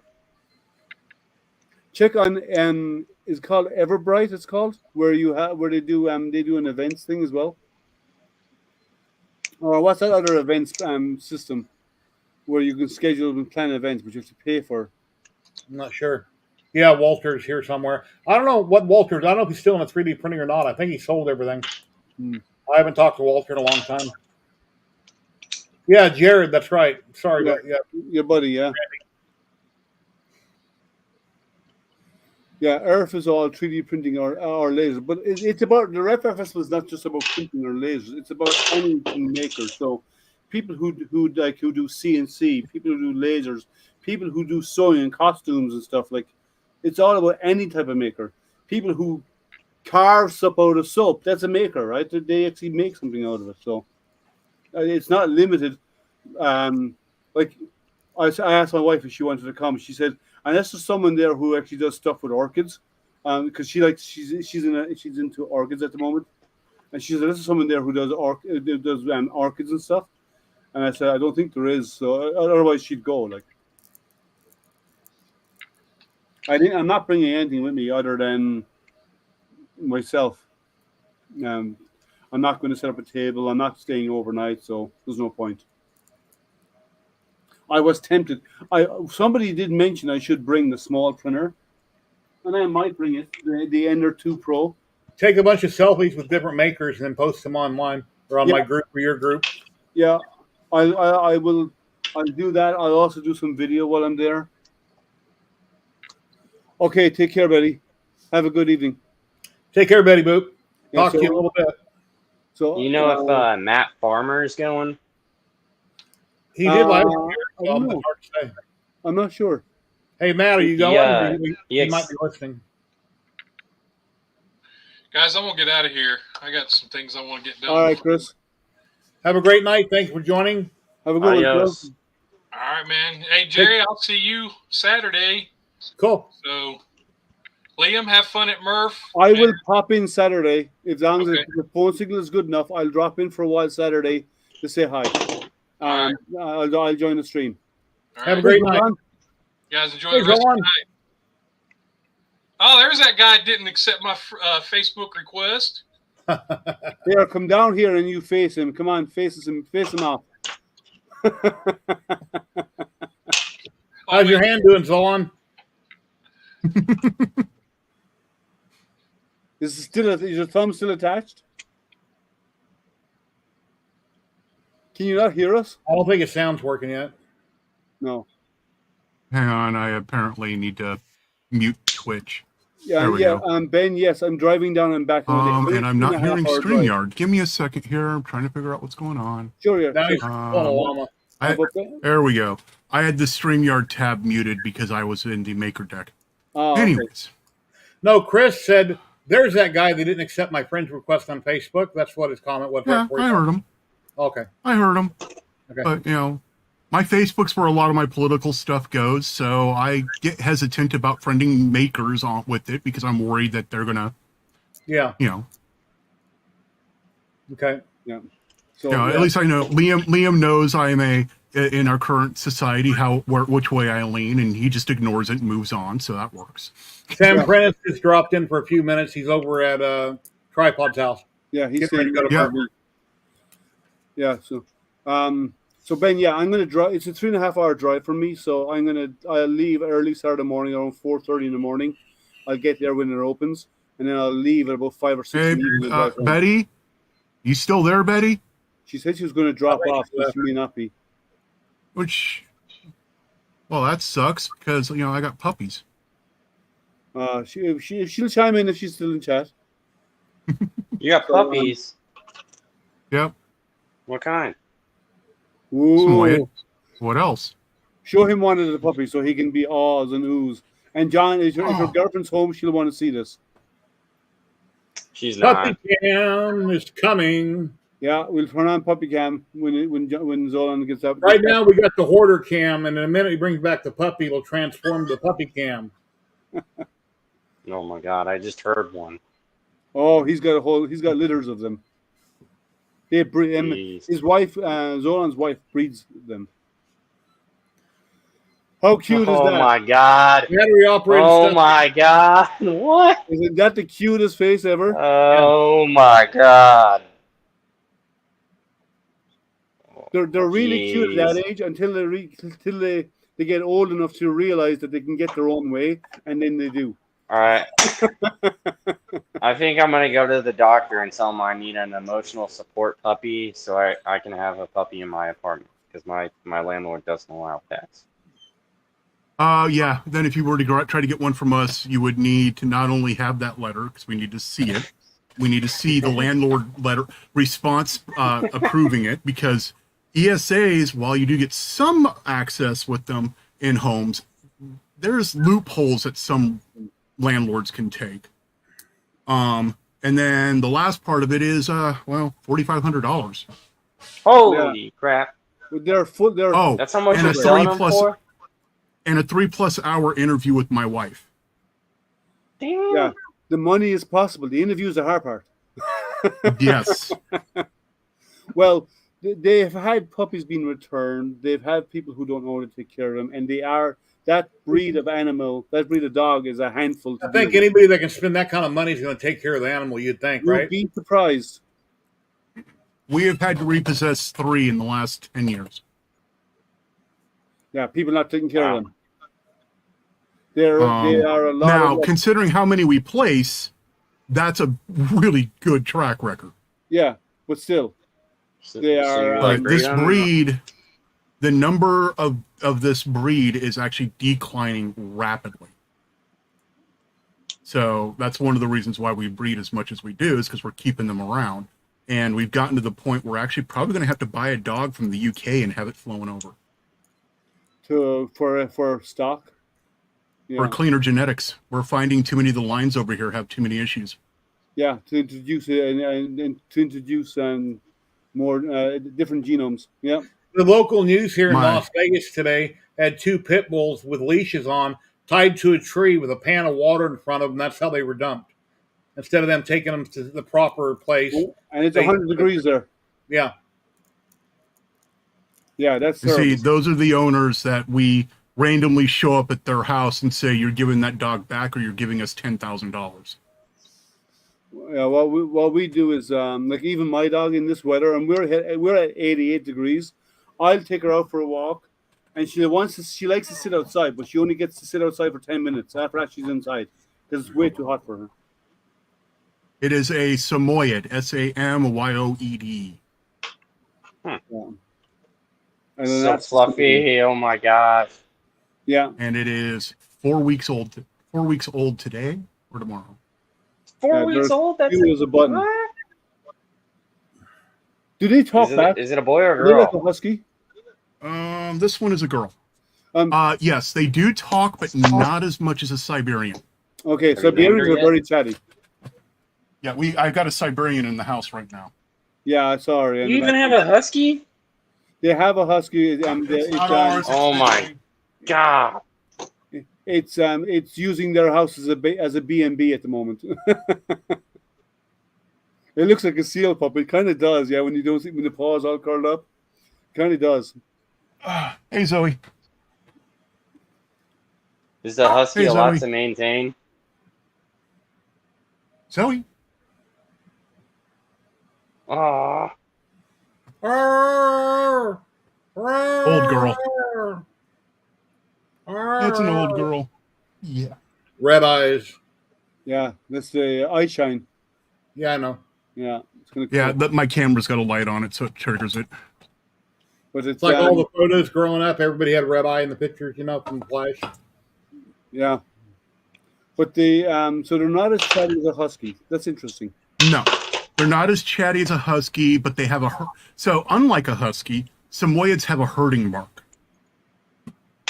which is so they have a deep bark. They have their aggressive bark. I'm going to try to eat you, which is rare, but some of them do it.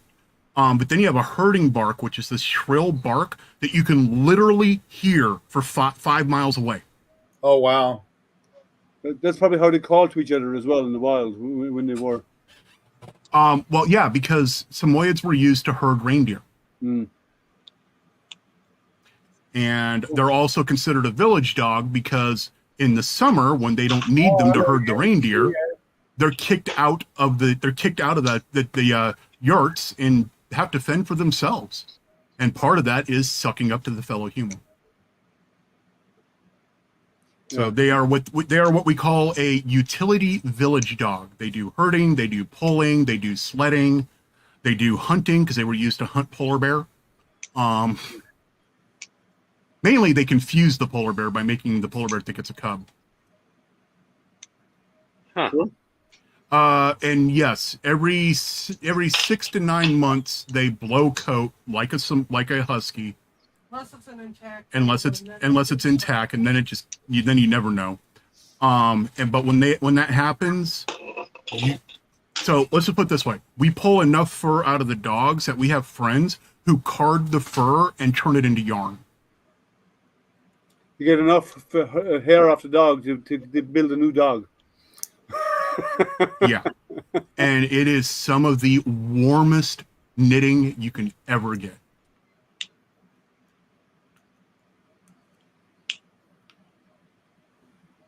Yeah, well, that's good. That's good ordinances because, like in this. No, that's a horrible ordinance. Well, because it doesn't take into account the breed or the type of dog or whether it is acclimatized to that or. Yeah, but the hotter it is, it's hard for dogs anyway in this heat. No. So here's the problem with that.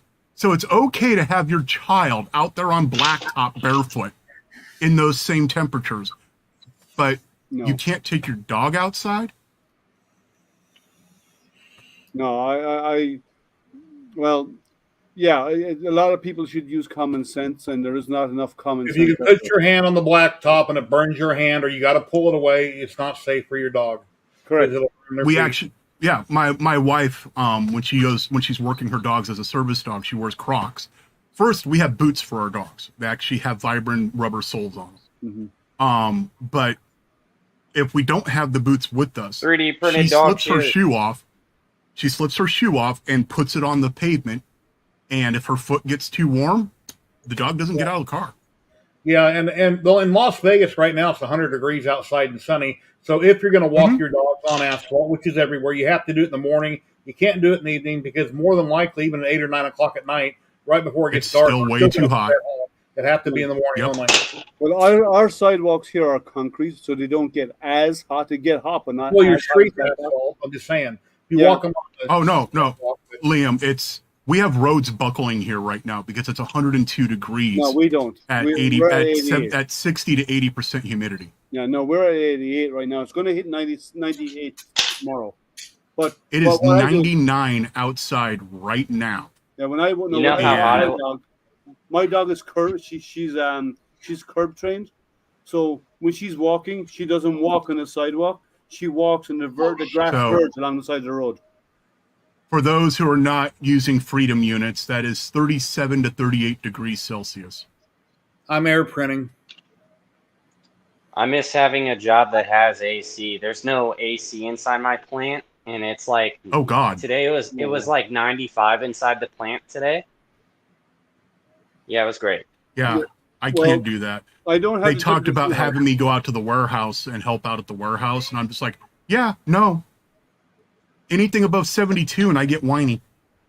They have AC, but they say the AC is for the equipment, not the people.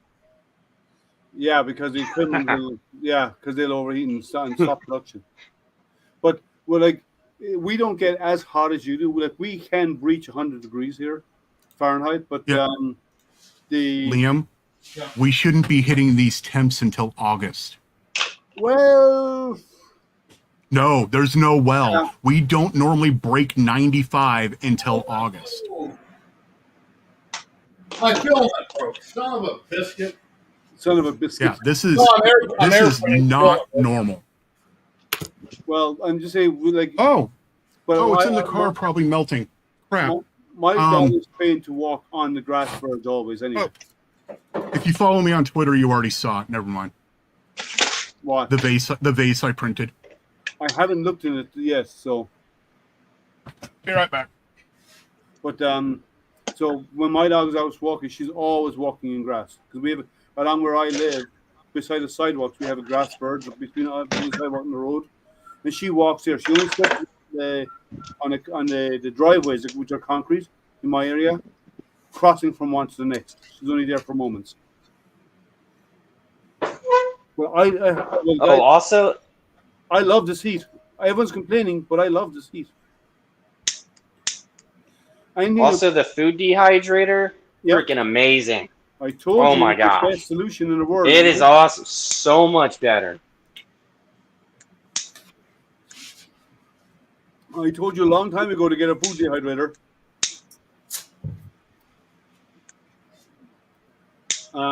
We had a blizzard a few weeks after Easter. Yeah, we didn't have a blizzard, but we had some snow. But no, but I love this heat. When it's below 70 degrees, I'm cold. Like my neighbors think I'm weird because they'd be out in t-shirts. And, oh, that's a tri-color. You're weird. Oh wow, that's pretty. Yeah, very- I'm weird, but that's okay. I know I'm weird. That's very nice. That's a beautiful print. Good job. Yeah, and it came out perfect. Yeah, looks fantastic. Was that in the focus? Nope.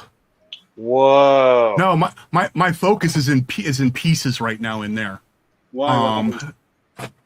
The fans in the main case died, and when I tried to unplug them, I ended up ripping the wires out of the connector. So now I have to order new fans. I got to find my crimper and make a new connector. I'm actually going to make a Y connector instead of having both go straight to the pins like they have it. Okay. Because then that way I can unplug the fans and plug them back in. But no, that was actually printed on my very first 3D printer. Check out my nice clog, Zolon. Pretty great, huh? Oh yeah, do you see his clog? An epic clog. Look at this. Yeah. Yeah, and it's pretty great. And then the thermistor broke, and yeah. Now that you got a clog like that, you've now been baptized in 3D printing. Knocking on wood, because I have yet to have that happen. I've had clogs. I've never had a mess as big like that. I've had some small. Actually, the small. I've had clogs, but I've never had leaking. That's leaking. Not necessarily. That could be just so he was printing all night and he woke up to that. So it could be he just got wrapped around the head. I think that's what happened, because Jerry's it printed most of it, and like it printed quite a few layers, and then big mess. Oh, and I bumped my thumb hard enough it started bleeding earlier today. Oh no. So not bad, just I woke up this morning to Jerry's new hairpiece.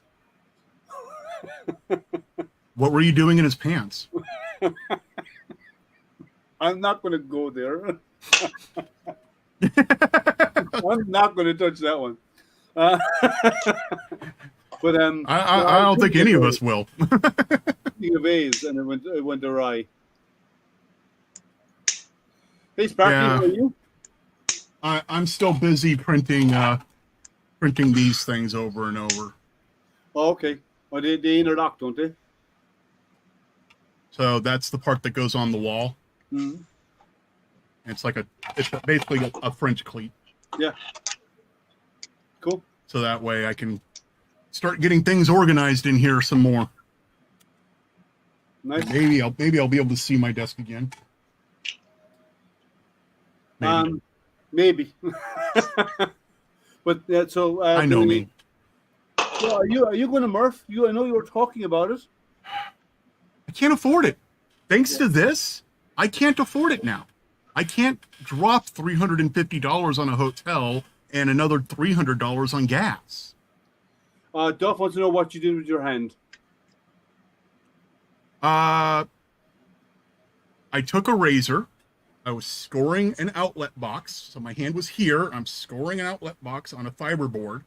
And the razor slipped and went through my thumb right here. And then also through my hand right here. And I now have 7 stitches going across my thumb. It was deep enough that you could see the yellow in the fat layer. So, in other words, don't ask Zolan for a thumbs up. It's always sticking up. Well, I immobilized it today because just actually a little while ago because of the bleeding. You pulled the stitch or something. Yeah, you pulled it open. Yeah, actually, the stitches are doing okay. Tomorrow at 3 p.m., I find out if I can get them removed or not. Well, I'm actually thinking the maybe stitches still being in are why it's bleeding. Oh, you think you pulled the stitch a little bit and it cut the skin? Yeah, Yep. maybe. Well, Zolan, I don't know if you saw it earlier. Look, the choke is done. Yeah, I saw you post that actually on Facebook and Twitter, and I really, really like it. For my laser. Gotcha. Yeah, the So the question is, for my laser. Can you get that up to about 10,000 RPM so you can use it like a lathe? No. No. I might be able to, but I'll probably set the stepper on fire. Ben, it is way too hot to even fly my drones right now. But I can't fly my drones now. Because, yeah, I hold the sticks like this in both hands.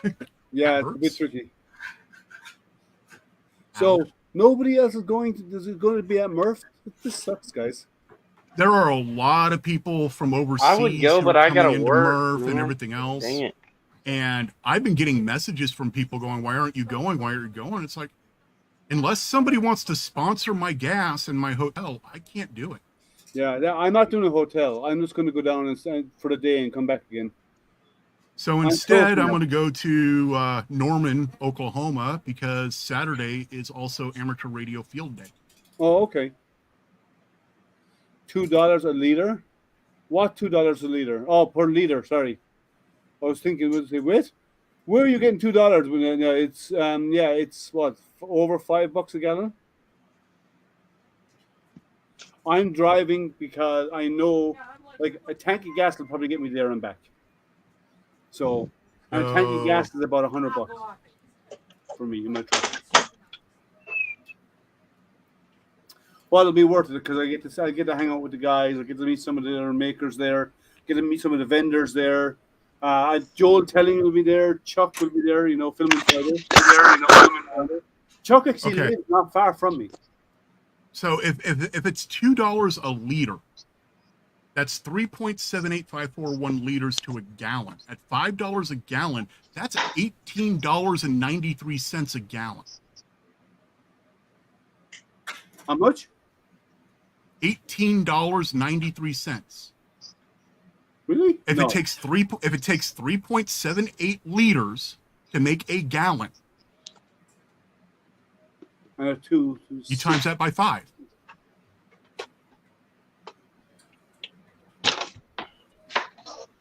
No, you times it by 2. Oh, no. How many liters in a No, gallon? you multiply it by 2. 3.7. No. Oh wait, yes, you're right. You're right. Times 2. By the gallon. Somebody just did something. I heard a chime. Yeah. Somebody did something on a. Sorry, that's $7.57 a gallon. That's some areas are that expensive in some areas. Yeah. Oh, I believe it. So, I think it's $5. I have to check the local. I think it's $5 something here. I'll top up my tank from Friday night at Sam's Club or somewhere. It's a little cheaper. Yeah, Sam's Club. Last gas I got was at Sam's Club. It was $4.42 a gallon. And diesel right now, which is what the van uses, is $5.53 a gallon. And I'm in a state that has some of the lowest gas prices in the nation. I think gas here in Missouri right now is like $4.40 for. That's cheap compared to what we are here over here. That's actually cheap. That's cheaper than here in a lot of places. Yeah. Yeah. So I'm guessing one tank will get me there and back. It's about 7 hours driving. I drive 71 miles one way to get to work. It's 480 in New Jersey. Wow. 70 miles to work? Yep. So it's now gotten to the point where I could actually get myself a Tesla and the payment would be less than I'd be paying on gas. Well, overall, I know a buddy of mine who's got it. And he doesn't have a Tesla. He's got the Mach-E. Mustang Mach-E, and like he pays to fully charges his car, costs him like $2 or $2.50, and he gets he gets, and if he's going on a trip and it's a long trip, it tells him where to pull in. Like all the Tesla does the same, tells you where to pull in to keep the top of the car every now and again on a trip. Well, and I think a trip actually, what's funny, sense at work, the handicap spot I use at work is actually right next to the spot the food trucks use, and there's a power pedestal right there for the food trucks. Yeah. So again, I've thought about asking work, if I get an electric car, can I just plug it in? Well, it depends on the output, the amount of the amperage draw on that port. It's got a 50 amp, a 30 amp, and a 20 amp. Okay, because the higher the amperage you can slow charge a Tesla on a 15 amp. You can trickle charge. You can, yes. Yeah. Hey, anything that I don't have to pay for. There's another car that's coming out. I can't remember the name. I talked about it a few days ago. The car is going to come equipped with solar panels on the roof, which I think Tesla should have done a long time ago. You do realize the Prius has solar panels on the roof. The new ones? All of them. It was an option. Oh, was it? I don't know.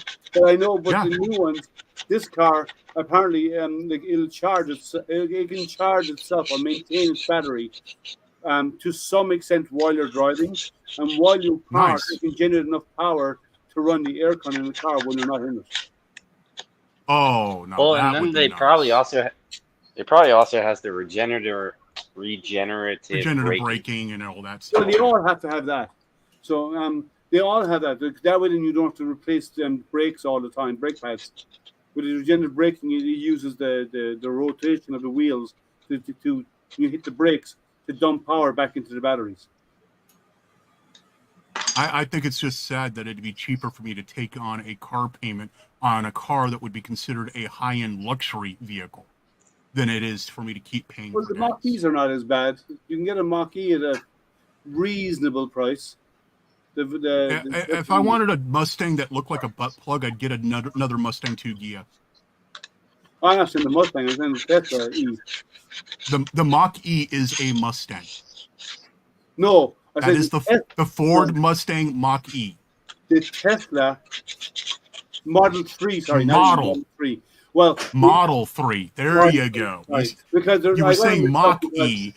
He was going to use E, but apparently E was already reserved by somebody else. So he couldn't use E. By Ford. Yeah. Well, no. It wasn't by Ford at the time. And also the board did not like that he was calling his line of cars sexy. So they had to change it from an E to a 3.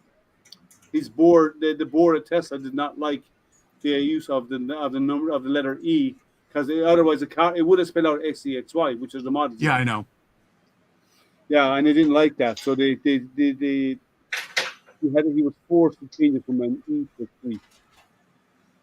Now, if I get a Tesla, it's probably going to be a Cybertruck, but I'd prefer not to get a Tesla. Yeah, well, the new Ford electric truck isn't bad. It's going to be another year before they're releasing them now.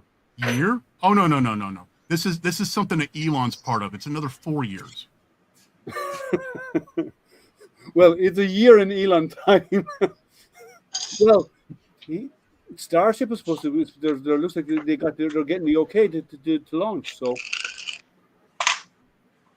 they have a few things they need to do still, but they're going to be launch. They're going to launch, at least do an orbital launch before the year is out. It's easy when you have the government tossing billions of dollars at you. Well, it was the federal agencies were getting in the way of. He'd have been launched already last year, only for that. Yeah, the new Mustang Mach-E looks like a Beamer and a Mustang went and had a bastard child. A buddy of mine has one, and I actually like it. It's not that bad. They're not. I'm not saying they're a bad car. I'm saying they're not a Mustang. Yeah, there's a difference there.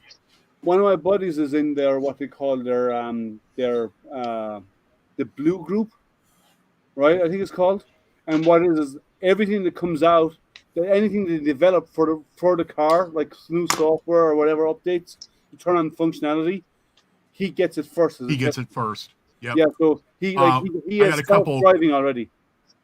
coworkers have Mach-E's, and they're Yeah. also in it as well. So because where Wait, he so lives, the Mustang Mach-E has self-driving too? oh yeah, it's the thing, Yep. yeah, the same as Tesla, yeah.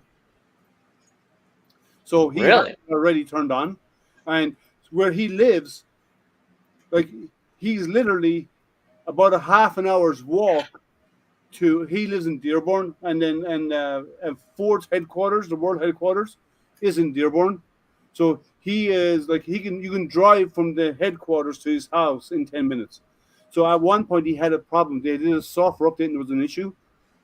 He called him because because he's dealing with the head engineer a lot of the time. Reached out to him and he said, "Well, you're close. We'll drive over there and we'll figure out what's going on." So their head engineer and one or two of the other software guys turned up at his house to figure out what was wrong with his car, and then they released a patch to everybody. So it's really good that he's so close to them that he deals with all these guys one on one now. It's kind of cool. I'm sure if you're in Hawthorne, California, you could do the same with Tesla. Ford's coming to my plant tomorrow. Okay. Apparently, the build stuff. Adam has a couch available. Whom? Murph. Adam. Adam Sporluck. I don't know.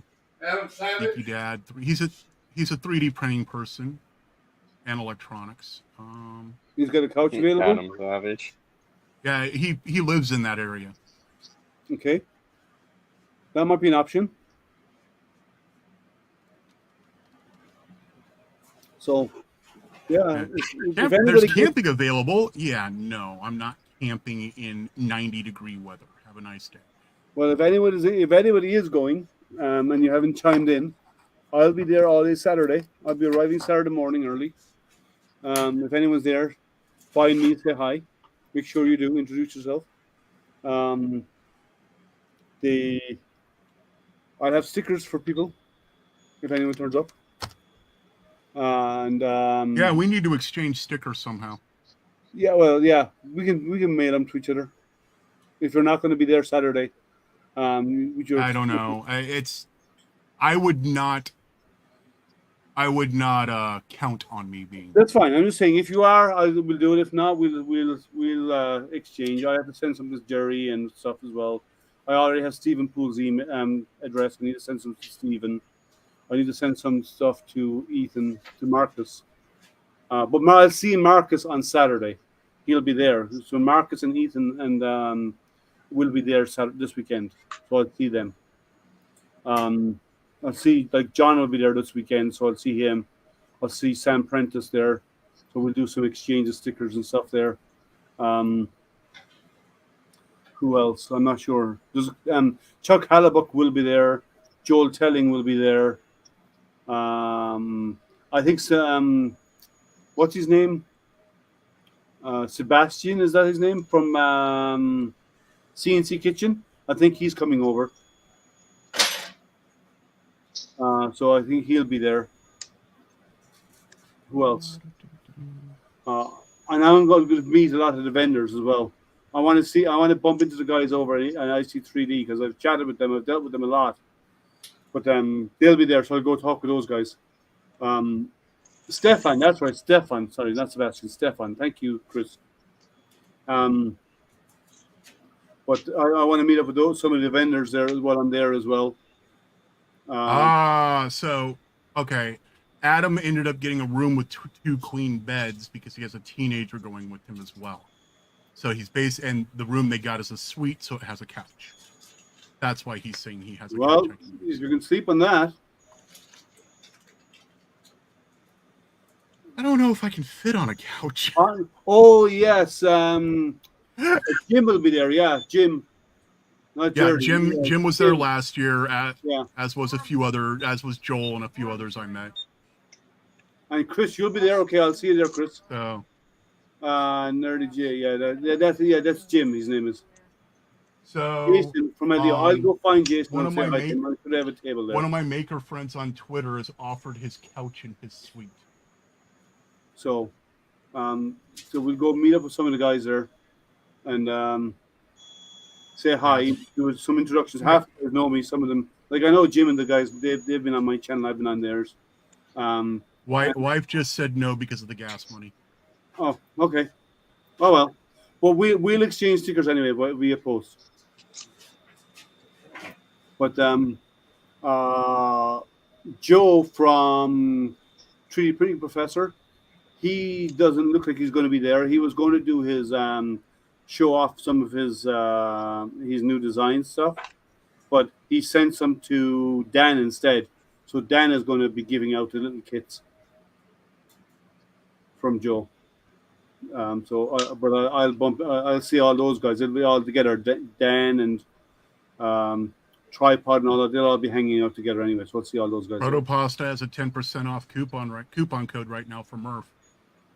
Oh, okay. They're not going to be there though. They're not going to be at the event.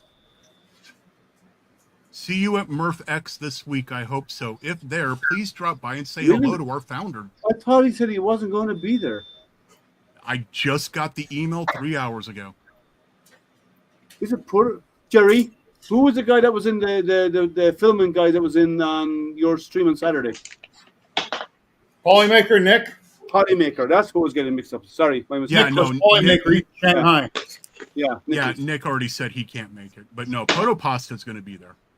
I don't think you're letting me out of the country in Shanghai because of all that crap over there. Yeah, they're still having real problems with COVID right now. They'll always have problems. So I actually, before all this happened, I love Shanghai. I've been there many times and I love Shanghai. It's a nice city to hang out in. It's a good party city too. Only country I've been to on paper, legally, is Canada. I think I went into Canada once, ever. I've been to Germany when I was a kid. I lived in Germany. I've been all over Europe. I've been over about half of Africa. I have been to 17 countries, but I did not get off the plane. No, I've been and driven around most countries. Officially, I never got off the plane. Okay.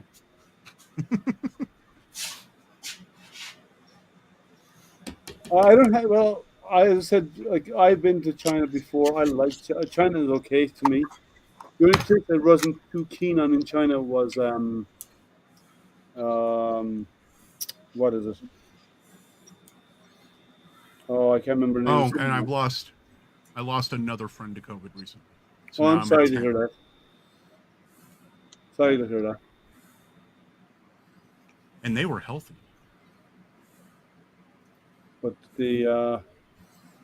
I've done. I've covered. I've been in a lot. I've covered most of Asia. I've been to most of Asia. I haven't been to Australia, and I haven't been in the southern hemisphere that much, at all actually. But most of the northern hemisphere I've covered. Can you I've do been me a between favor? here in Texas, here in California, and I've been to Hawaii once. That's it. Never been to Hawaii. I've only been to Liam? a handful of places in the U.S. If you're going to be mailing me stickers, can you swing by wherever Denise is going to be sitting and pick up one of her Seattle tokens? I mean, St. Louis tokens. Denise who? Bertotti. She's going to be at MRRF. She's got 3D printed tokens that have this St. Louis arch. Okay. We'll tell her. I to was find just me as at well. St. Louis. I was just at the St. Louis Arc. So yeah, but her coins have STL behind them, which, thanks to me living in Seattle for so long, make me think Seattle. So I'll try and keep an eye out for whatever. Tell her to try and seek me out. I won't be hard to find. I'm going to be wearing a NASA hat. Come on.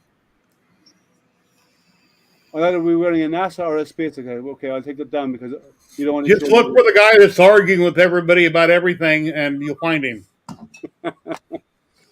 Find the weird Irish guy to tell her to find the Irish guy with the NASA hat. Oh, you should have kept sharing my screen. You could see what I'm telling her to. Go on. So what are you saying? It's too small for me to see. Make sure. Let me make that bigger because it's too. I can't read that. Make sure you find a short Irish geek with an NASA hat. He thinks he knows everything. Thanks, Zolan. Well, is there a picture there? Is that her? No, that's someone else. That's Shannon. Okay, I don't know her. Look like a coin for the new Russian McDonald's. It's only got one of two arches, so they're not copyrighted.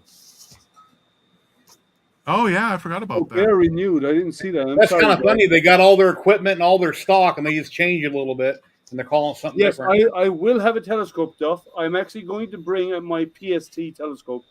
So if the skies are clear, if people are interested, they can come out and look at the sun through my scope. It's designed for the sun. It'll be safe. So I will. I'll bring That's the other reason I wanted to go, because there's Greg, but there's another guy who flies drones who actually helps the event. He helps put on the event, and we were going to do drone races this year. Oh, yeah. So I will bring my PS. Hey, Zolan, was it last year when you were there sitting at your table flying around? Or was that the year before? Last year? Okay, that was last year. That was my first MRRF, my only one. And there was like his own head. That was only like a quarter of the people were there. Was it even less than that? Wasn't it? There wasn't hardly anybody. Yeah, that about you fly half the building there? was in use.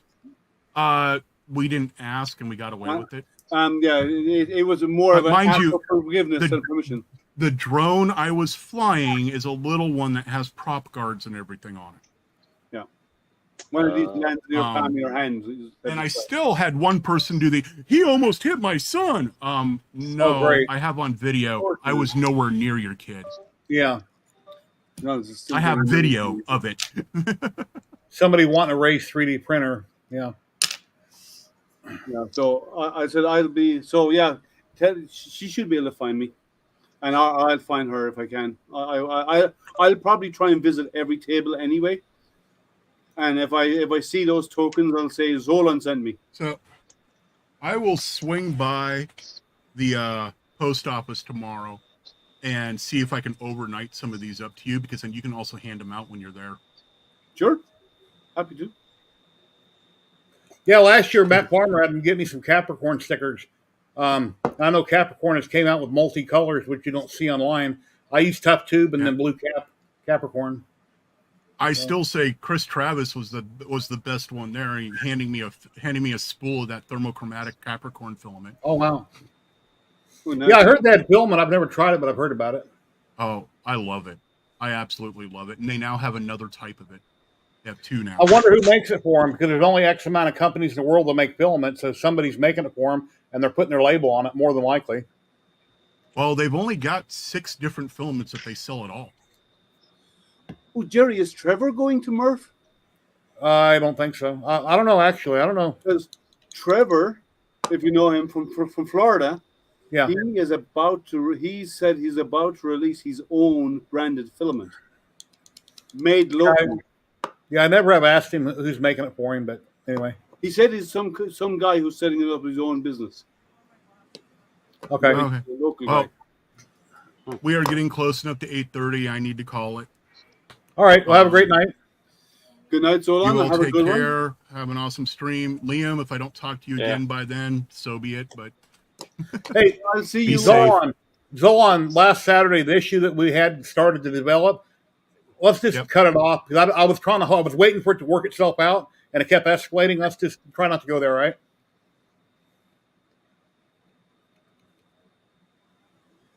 You and Rocking Chair, what's his name? Ron. Not Ron.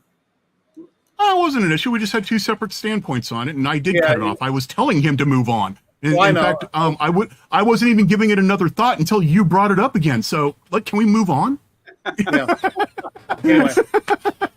No, Ron and I are good. And as I told Ron, if he needs help, I'll help him offline. Yeah, give me a message. Ron. I can't think of his name offhand. Oh, yeah, the one who doesn't like his computer updating. Yeah. Yeah. Oh, by the way, Zolan, there's a question there for you. Yeah. Hey, Jamie. So, Kitfire, I will try to find you the link to the video I use for the filters. Mink, I actually do not suggest you get a drone. I suggest you get a controller and a simulator, and you play on that simulator for at least 20 plus hours before you buy a drone. Thanks, Chris. Then it all depends on what you want to do with said drone. Do you want a camera drone? Do you want a PV? Do you want long range? Do you want freestyle? Hence why I'm saying do the simulator. You'll find what style of flying you like the best, and then we can figure out what drone to get. Okay, Kids Fire's asking about recommended OBS filters. Yeah, that's what I was telling you. There's a YouTube video that I use that has all the audio filters that I use. And they're all free. There's multiples. I need to rattle it off the top. Here, let me... studio mode. Okay, go over to my audio. Go to my mixer. Jamie, are you going to filters. be at MRRF? Since you're in Ohio, you're nearby.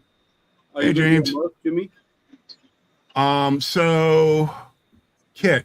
I use the built-in noise suppression, then I use TDR Nova, Slick EQ, Multalk, Wider, another Multalk, then the built-in expander, and then audio monitor. I don't remember if I have kit on Twitch, I think. Or not Twitch, what's the word I'm looking for? Twitter. Let's see, cool. My multi-couplers are pretty outdated now. Built-in. Oh, okay. So, Jamie, the video works better because the video tells you what to put the settings at. All right. So, Jamie, since you're in, you said you're in Ohio, I think you said. Are you planning to go to MRRF, which is on this weekend in Indiana? It's a drive. I'm not sure where you are. Take care, Zolan, if you're leaving. Take care, man. I was just wondering if you're going to go. I wish I could, but I look for Okay, you can't be there. Okay. Amish Gnome, what's going on? Amish Gnome, hey man, how are Take you? care, Sean. I'm gonna have to go to this Murph thing next year. Yeah. So Amish Gnome, are you going to MRRF? There's plenty of videos on YouTube each year. Just Google it on YouTube and or do a search, and you can watch past years and all the stuff going on, all the interviews. A lot of good information. If I go next year, which I said I'm going to, I said that this year, I'm going to meet the people, not to look at all the stuff, because I got so much stuff. I really don't care about MRRF for the stuff. Ooh, I just want to go to meet the people. Find me there, right? Amish Gnome, find me. I'll be there Saturday, only Saturday. But if you're going, excellent. Find me there. And anybody that goes for anybody else. If you I don't know everybody's faces here. You all know mine because you see me on camera all the time. So if you are going to be there, find me. And then I need to get, if I go next year, I'm going to get some stickers made up. I'm not going to say what they say. It'll say A blankety blank on it. 2 words. And if I go to meet somebody or shake their hand or give them a fist bump and they ignore me, I'm going to pop one of those stickers right on their forehead. So, You'll be the talk of the town, Jerry. yeah, I'll be on somebody's video. Oh, you're going Saturday only as well? Okay, so I'll see you there. Find me. It won't be hard. 5'9" Irish guy with a NASA or a SpaceX hat on. Well, I won't be hard to find. I'll probably be wearing a NASA shirt as well, is my guess. But I will have my telescope. At some point, I will set up my telescope, my solar telescope, so you can look at the sun. That doesn't sound good, whatever that was, John. Yeah, I'm not sure why My print is still it surviving. did that on the limit switch. But so yeah, find me on Saturday. Will do. You'll listen for me. Yeah, if you find me, you'll get Astro Printer stickers. Now there's incentive enough, right?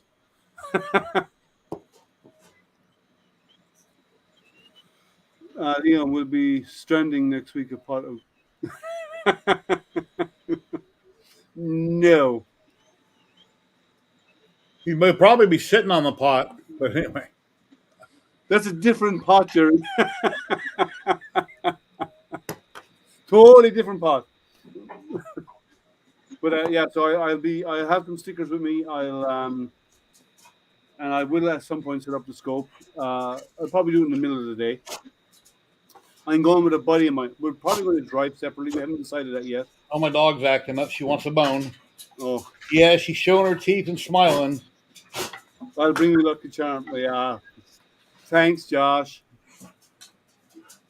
But so it'll be. I said, buddy, I'm going down, and buddy of mine's going as well. We live near, we live about 30 miles or so from each other, but we're probably going to drive separately, is my guess. You whispered me your address, okay? Yeah, I have you, and I have a couple of other addresses in there as well that I need to get some. I need to buy some stamps and get them out. I'll try and get them out this week before I go. But we're going to do a tour around there, but we're both into astronomy as well. So chances are, like, I'll set up a scope at some point, and so people can have a look at the sun through it. It'll be interesting. If you've never seen the sun through Did you go to college for astronomy, or no, it's just science study knowledge it? attached to mine. Yes, people sell machines, filament, all kinds of stuff there. Yeah, Yeah. and they show off the stuff they're designing. Yeah, you can buy anything there almost. And there's makers there who come up with really cool, creative additions and mods to printers. So you'll get to see all of that stuff there too. Yeah, if you haven't seen what it's all about, just go on YouTube and type in MRRF 2020, MRRF 2019, 2017. Watch a few videos. A lot of makers have done lots of screens that were from there. A lot of really cool stuff at MRRF and ERF, ERRF and MRRF.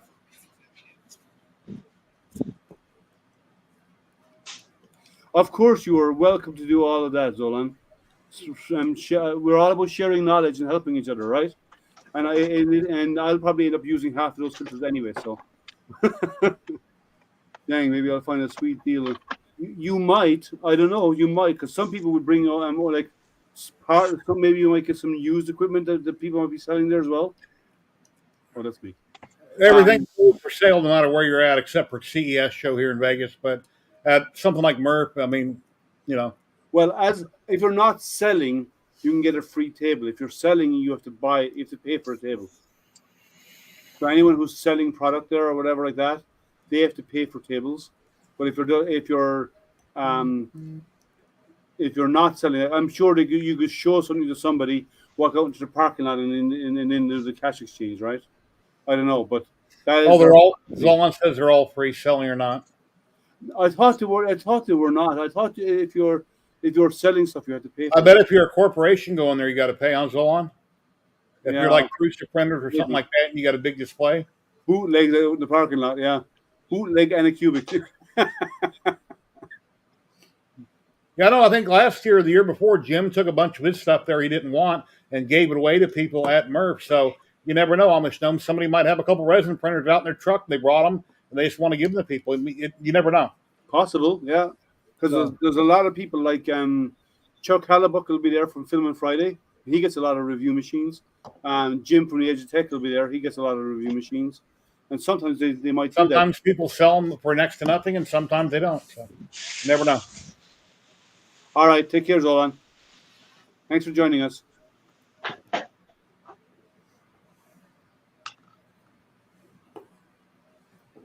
And not the vendor's fund. Okay. Let me see here.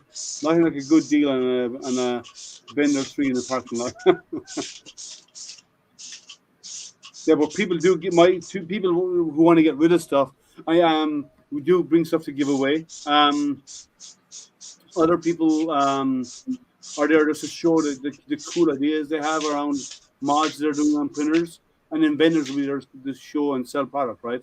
So I think I know IC3D. I think E3D are going to be there as well. I'm not sure. I have to find a list of the vendor list. So, but there are a good group of vendors. No, I don't think there's any. I may be wrong. I don't think there's any printer manufacturers going, but I could be wrong. I think I saw a list of a couple of weeks when I glanced over it quickly, and I didn't recognize. Oh, Lulzbat will be there. So Lulzbat are a printer manufacturer. They will be there. What's this? I'm excited to see all the cool things in person. Yeah, you'll meet a lot. I'm sure you can Google it online and see everybody that's going to be there. It'll be listed somewhere. List, yeah. I just haven't looked at it in a while. And I'll bet you if you give it a minute, it'll pop up in chat, a link. I don't know why my camera's not showing. I don't know. It shows sporadically. John After Dark. Got a button for that. Let's see if we can find the sponsors. Why did not take the M? The Anycubic Photon Mono X that I have, I love it. When I bought it, it was like $800. It came way down in price. That newest one they came out with, the 6K, it's just got a lot of crap on it that I think is unnecessary. Just like with the auto feed, it's just something else to break and go wrong. But yeah, it's a great price. It's a mid-sized resin printer. I wouldn't buy a small one. I would definitely recommend the Anycubic Photon Mono X. I don't have This one of is those. the Anycubic Crap-a-ron. And Chris, if you need a link, I have one for Amazon. I got one for their company. So you don't have to use it, but I have an affiliate link. You're welcome to use it if you'd like. That's your favorite printer right now, is it? The Anycubic Photon? Yeah. Well, I do resin lamps with it, and my other one's my Photon Mono. What's my other one? A Frozen Mighty 4K is my other one that costs $500, and I could never get the resin lamps cable inside for it to work properly, so I just automatically always use the Anycubic, and the Photon just sits there. I'm looking through their Facebook, and I don't see a list of vendors there. Hey, Is it the Photon Mono X? Come in, join us. Anycubic Photon Mono X is my mid-sized resin printer. I love it. Go. Yeah, I'm trying to find a list of. I only have the Photon Zero. Okay. Is it the 6K one? No, that's the new one they just came out with. It's got a camera on it. It's got autofill, which I think is completely stupid. Autofill is just something else that's going to break down and give you problems. It takes 2 seconds to add more resin if you need to overnight. You don't have to have an autofill. And the only autofill that's ever came out I did like is where it's a gravity feed autofill. You put the cap on the bottle, but then you would always have to reuse if you bought resin with a different size bottle. Different companies have different size bottles. You would have to you'd have to transfer to the bottle that gravity feed fits. Your video's not coming up, Tim. You lost me like 10 minutes ago. All right. Tim, I see your attempt to come in, but your video is not showing linked up. It's blank. Is yours the Mono 4K? That's probably what they call it. Jerry. Okay. Okay. Hey, Tim. Hey, sometimes right when I now power it's that camera on, it doesn't 219 work. on Anycubic. Yeah, I think the one that I have right now is like $400. So they came way down in price. Guys, new design. Thank you. Courtesy of DeWitt 3D. That man right there made DeWitt 3D. And he made that. the stickers as well. Glad they arrived on time. Yes. If you want to wrap your house in a banner, he could probably figure out how to make one. Thank you for the add-ons. I like these. Oh, no problem. That's why I delayed shipping them one day, so I could. I've already stuck one onto my rack there. Nice. So yeah, the pity you can't come down to Murph, Tim. Huh? Yeah, I wish I could. I'm planning for next year. Okay. You know what this is, right? Yes. That's Jerry's vasectomy. Yeah, I was just going to say it's to circumcise babies, but anyway. It's for Bowden tubes. But it should be a fun event, I think, this week on Saturday. I'll drop in at some point into Jerry's stream, and I'll stream live from there over my phone. That'll be good. That'll be cool. So people will get a look around, while you're on stream with Jerry. If anybody who can't go. Duff says, what page am I up to on the 2.4 build? I got the frame built, and I got the linear rails done for the Z-axis. Yeah. That's it so far. Yeah, you're doing it all on. You're doing it all live. So all live. So it'll be. I'm not doing it in between Sundays. So he's reading feverishly ahead, but he's only building during the stream. Yeah. I'm reading feverishly ahead to make sure I have the parts printed when I get on stream. Last thing I want to do is say, "Oh crap, I got to print this part." So yep, I got this filament. Guy from Matter 3D came to visit me at my shop, and he brought me 5 rolls of filament. Wow! All carbon fibers. Now this one is called Performance Amide. I didn't know amide is nylon, and this is a 10% carbon fiber, matte black nylon filament. So that'll be a nice color when you print it, but you need to have an enclosure and. Oh yeah, The fumes from nylon and stuff, even ABS, are not healthy. Yeah. Well, I'm going to throw it on the 01 there. That's the enclosed little 01, and just try printing a part with it just to see. He wants me to test it for him, so. He says there's a lot of these. And then I got another one which is a high temperature, or no, just an amide 66, and then the other one is a carbon fiber high temperature. How high? High temperature, 265 to 305. That's not so bad.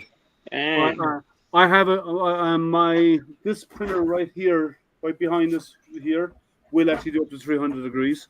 Yeah, I have a hot end for it, but and I also have a 500-degree hot end. But you have one of those too, Tim? I do, yeah, the water cooled one. Yeah, I have a water cooled system as well. Yeah, but the one I'm going to test now is 255 to 285. So the Voron 01 will handle that. Yeah. Hey, John, that's what you need to do when you get a time. 270. Look at the H2O, 500-degree hot end, water cooled hot end. What? 500 degrees, water cooled hot end. Is it direct drive too? It's direct drive. Yeah. And let me make a bit of space here because I need to get into. I have it underneath this. And you have a water cooling kit that goes with it. Does that work on the Enders? Yep. You just have to affirm a bit of a change, but you have a water cooling system that comes with.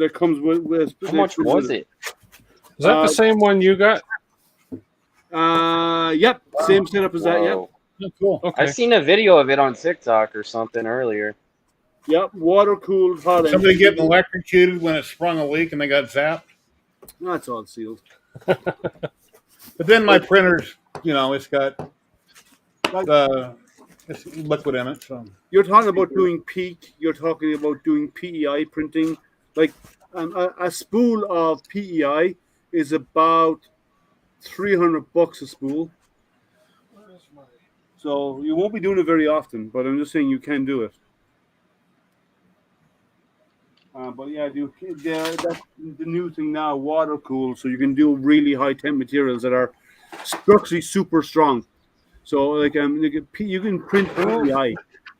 Who makes that hot end? That is done by BIQU. BQ.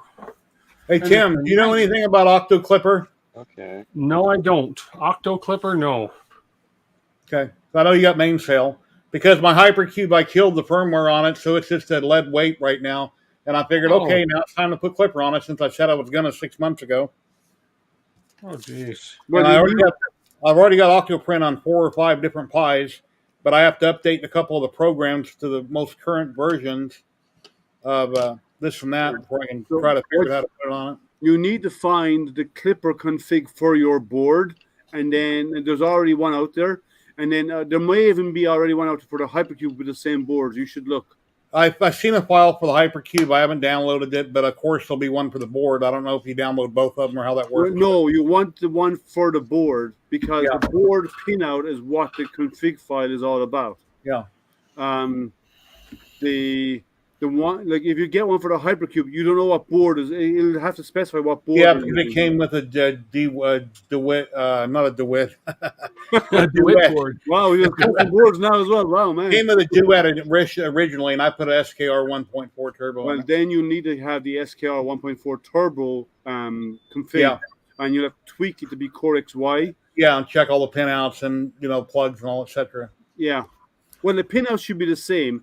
Or it should be almost the same, but you'll have to tweak the Core XY settings. There's probably your build volume if you've done. You may have to tweak some of your stepper motors if they're not the standard stepper motor. So you'll have to watch that. I've been during this stream. I've been updating my Amazon page, and normally it says your packages come between 645 and 945. But when they get in the neighborhood, then the map will update and actually show you a map. They're 8 stops away, and these are the nozzles I ordered. Some 08 nozzles, a set pack of them of different sizes for the Hypercube, so I could start the helmet today. But now I can't because the printer's down, and I don't want to print it. He's burning himself again. It's fresh off the printer, 100 Here's degree what bed. he does. Here's Tim's trick. He doesn't get hurt anymore in his own streams. He comes onto everybody else's streams and then gets burned. Yeah. Oh. Well, even the plastic handles are hot. It just finished. Well, that came out of your FlashForge Creator Flashforge. 3. Yeah. I saw a video today. I didn't know it existed. FlashForge Creator 4. Mm-hmm. What a nice Small printer. It's a small printer. No, it's massive. Oh, is it? I thought. What's the new it's- one? What's the new small one they came out with? It's 400 by 500 high by 350 wide, and it's massive. I thought my Creator 3 was big. This thing came in a crate that would come up to about here on me. Wow. I mean, it's Well, massive. I may have one coming like that later this year. That's even that's not enclosed, but it's a 600 by 600 by 600 cube. Wow. Hey, Tim, Sam Prentice stopped in earlier. He was at Tripod's house in his garage. Nice. Yeah, I saw him on Tripod stream before I left the office. Cool. And he's staying at John's house, and they're heading to work together. Nice. I really wish I could go, but not meant to be this year. Next year. Next year. Yeah. Maybe with a bit more planning, I might go next. If I go again next year, I might actually go for the weekend. Yeah. But if I do, I will, because where they are is in the middle of nowhere, right? Right. Down the back of nowhere. So if I do, I might bring one of my actual nighttime telescopes with me as well.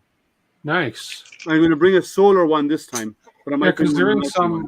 they're in a fairgrounds or something, aren't they? It's it's a fairground, but like I've seen what the place looks. It looks like a horse showground indoor. Oh, okay. Instead, is what it is. Like an arena. A room. Yeah, it's concrete floor. Oh, okay. Yeah. Probably 2 weeks, probably a week before, like probably last weekend, they probably had horses in there. Okay. Yeah, I remember last year when John was saying that it was so hot, it was humid, and he was slipping on the floor. Yeah, there was standing water on the floor. Now you got power cords running everywhere. And yeah, great combination. Hopefully, they maybe did something to help that this year. So if you hear zit, if you hear the sound going zzz, jump on the table quickly. Yeah, there you go. But if you get a chance, look up that FlashForge Creator 4. It's a beast. It's $11,000 apparently. Oh, is that all? Is that yeah, all? Yeah. I'll just go get 4 of them, right? Yeah. But again, it's aimed at the industrial prototype type market. So yeah, sure. I The IC3D, their big IDEX is about that price. Yeah. But they're like I think it's a 500 by 500 by 600 or something like that. Their machine that they custom design and build in house. Oh, okay. And it's designed for the industry. But it's they may have it there with them this weekend. But I believe they don't use belts. They're using screws on all axes, and it's an IDEX. Okay. Yeah. Cool. Yeah, well, or no, better still, it might be a bad time to bring PET G or nylon with you, because in that heat and humidity, Oh yeah. as soon as you Yeah, dry models it, might melt. Yeah. you'll be soaking wet again. Because like PET is one thing, but nylon going from the extruder to the hot end on the direct drive, that much gap will actually absorb moisture and start popping in the nozzle. It's super hydroscopic. It's probably the most hydroscopic out there. I have a small bit of nylon that I keep around, and I only use it for cold pulls because it doesn't break. That's the only reason why I keep it around. I don't ever print with it. So what else is new with you, Tim? Not a lot. I'm just I feel like I'm forever printing parts for this build. It's like there's all kinds of stuff. I printed a this was kind of cool. I got this off of Printable. Full screen, 1 second. It's a phone stand. What are you building? My business partner wanted a phone stand, so I got this phone stand off Printables. Nice. Pretty cool, and it's A lot of cool two files on levels. Pringles. Yeah, it's 2 levels. You can lean your phone on this side or this side and plug it in. So it's funny. I tried I know this is going to be a swear word for some people, including me, but I tried the new Kira slicer, anyways, so this was on the FL Sun SR.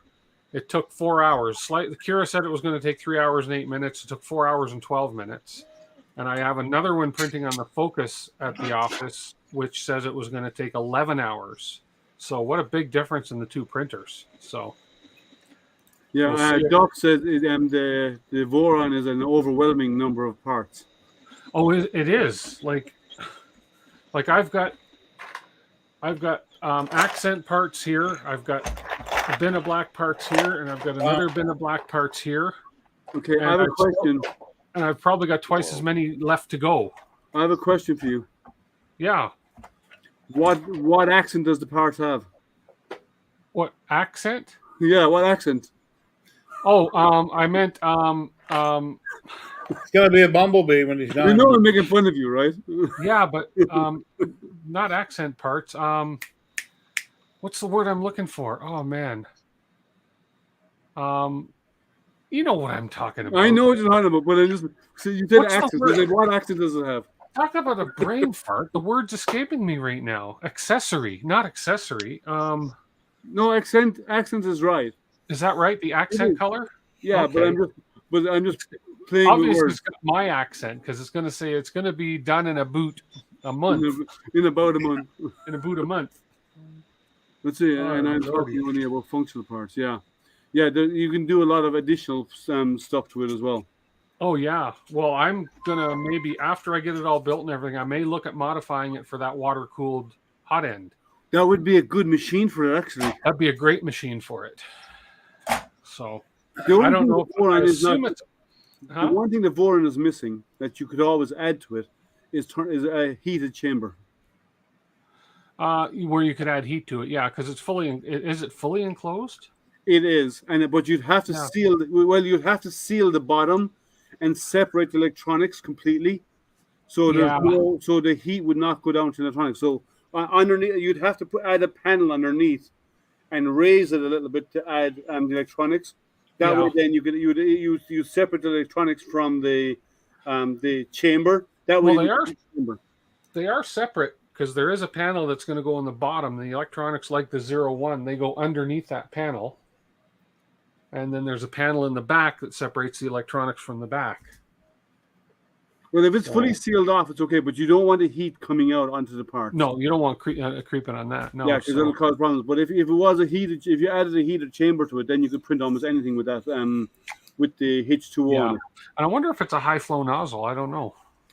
I imagine it would be for that. I don't know. I It's don't hard to think it say. would be. I don't think Hey, it is. Dan talking about the heated chamber on the Volron Discord, huh? Say that again. Why? Why would it do that? Because it makes sense to add a heated chamber to something like that. Really? Huh.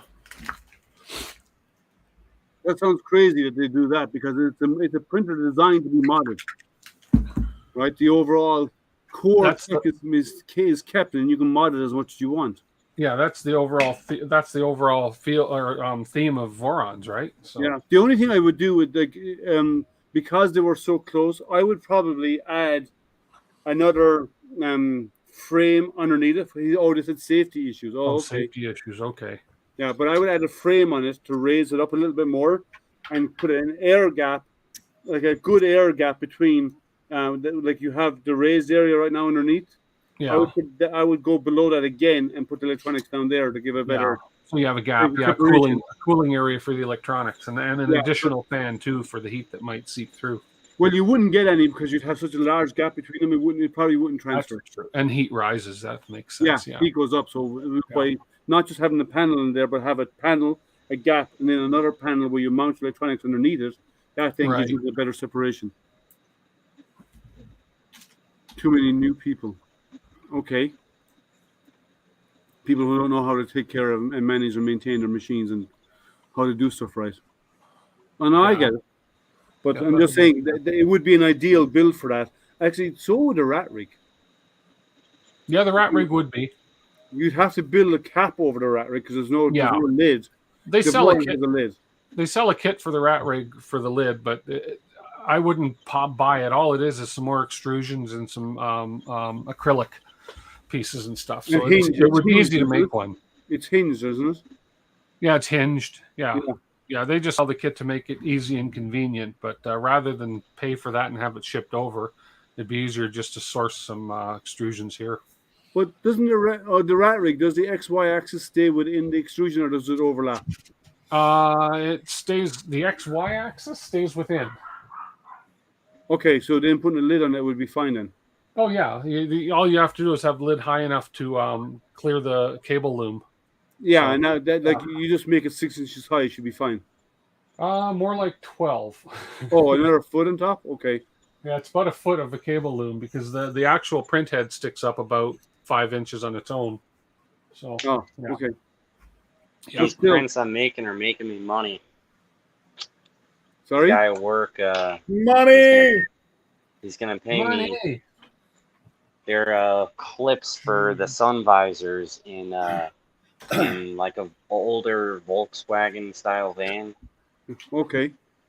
Yeah, he's got a bunch of friends or something. I guess they're like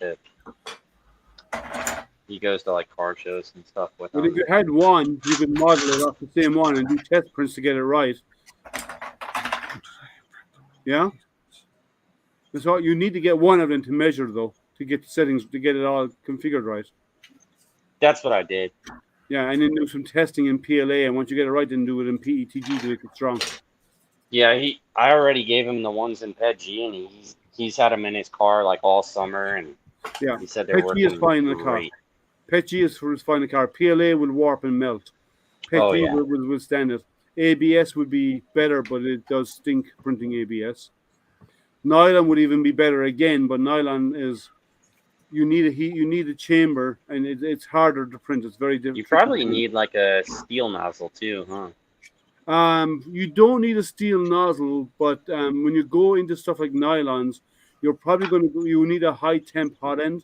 So chances are you're going to end up with a hardened steel nozzle anyway because of the high temp. And you don't want Bowden, it'll have to be an all metal hot end.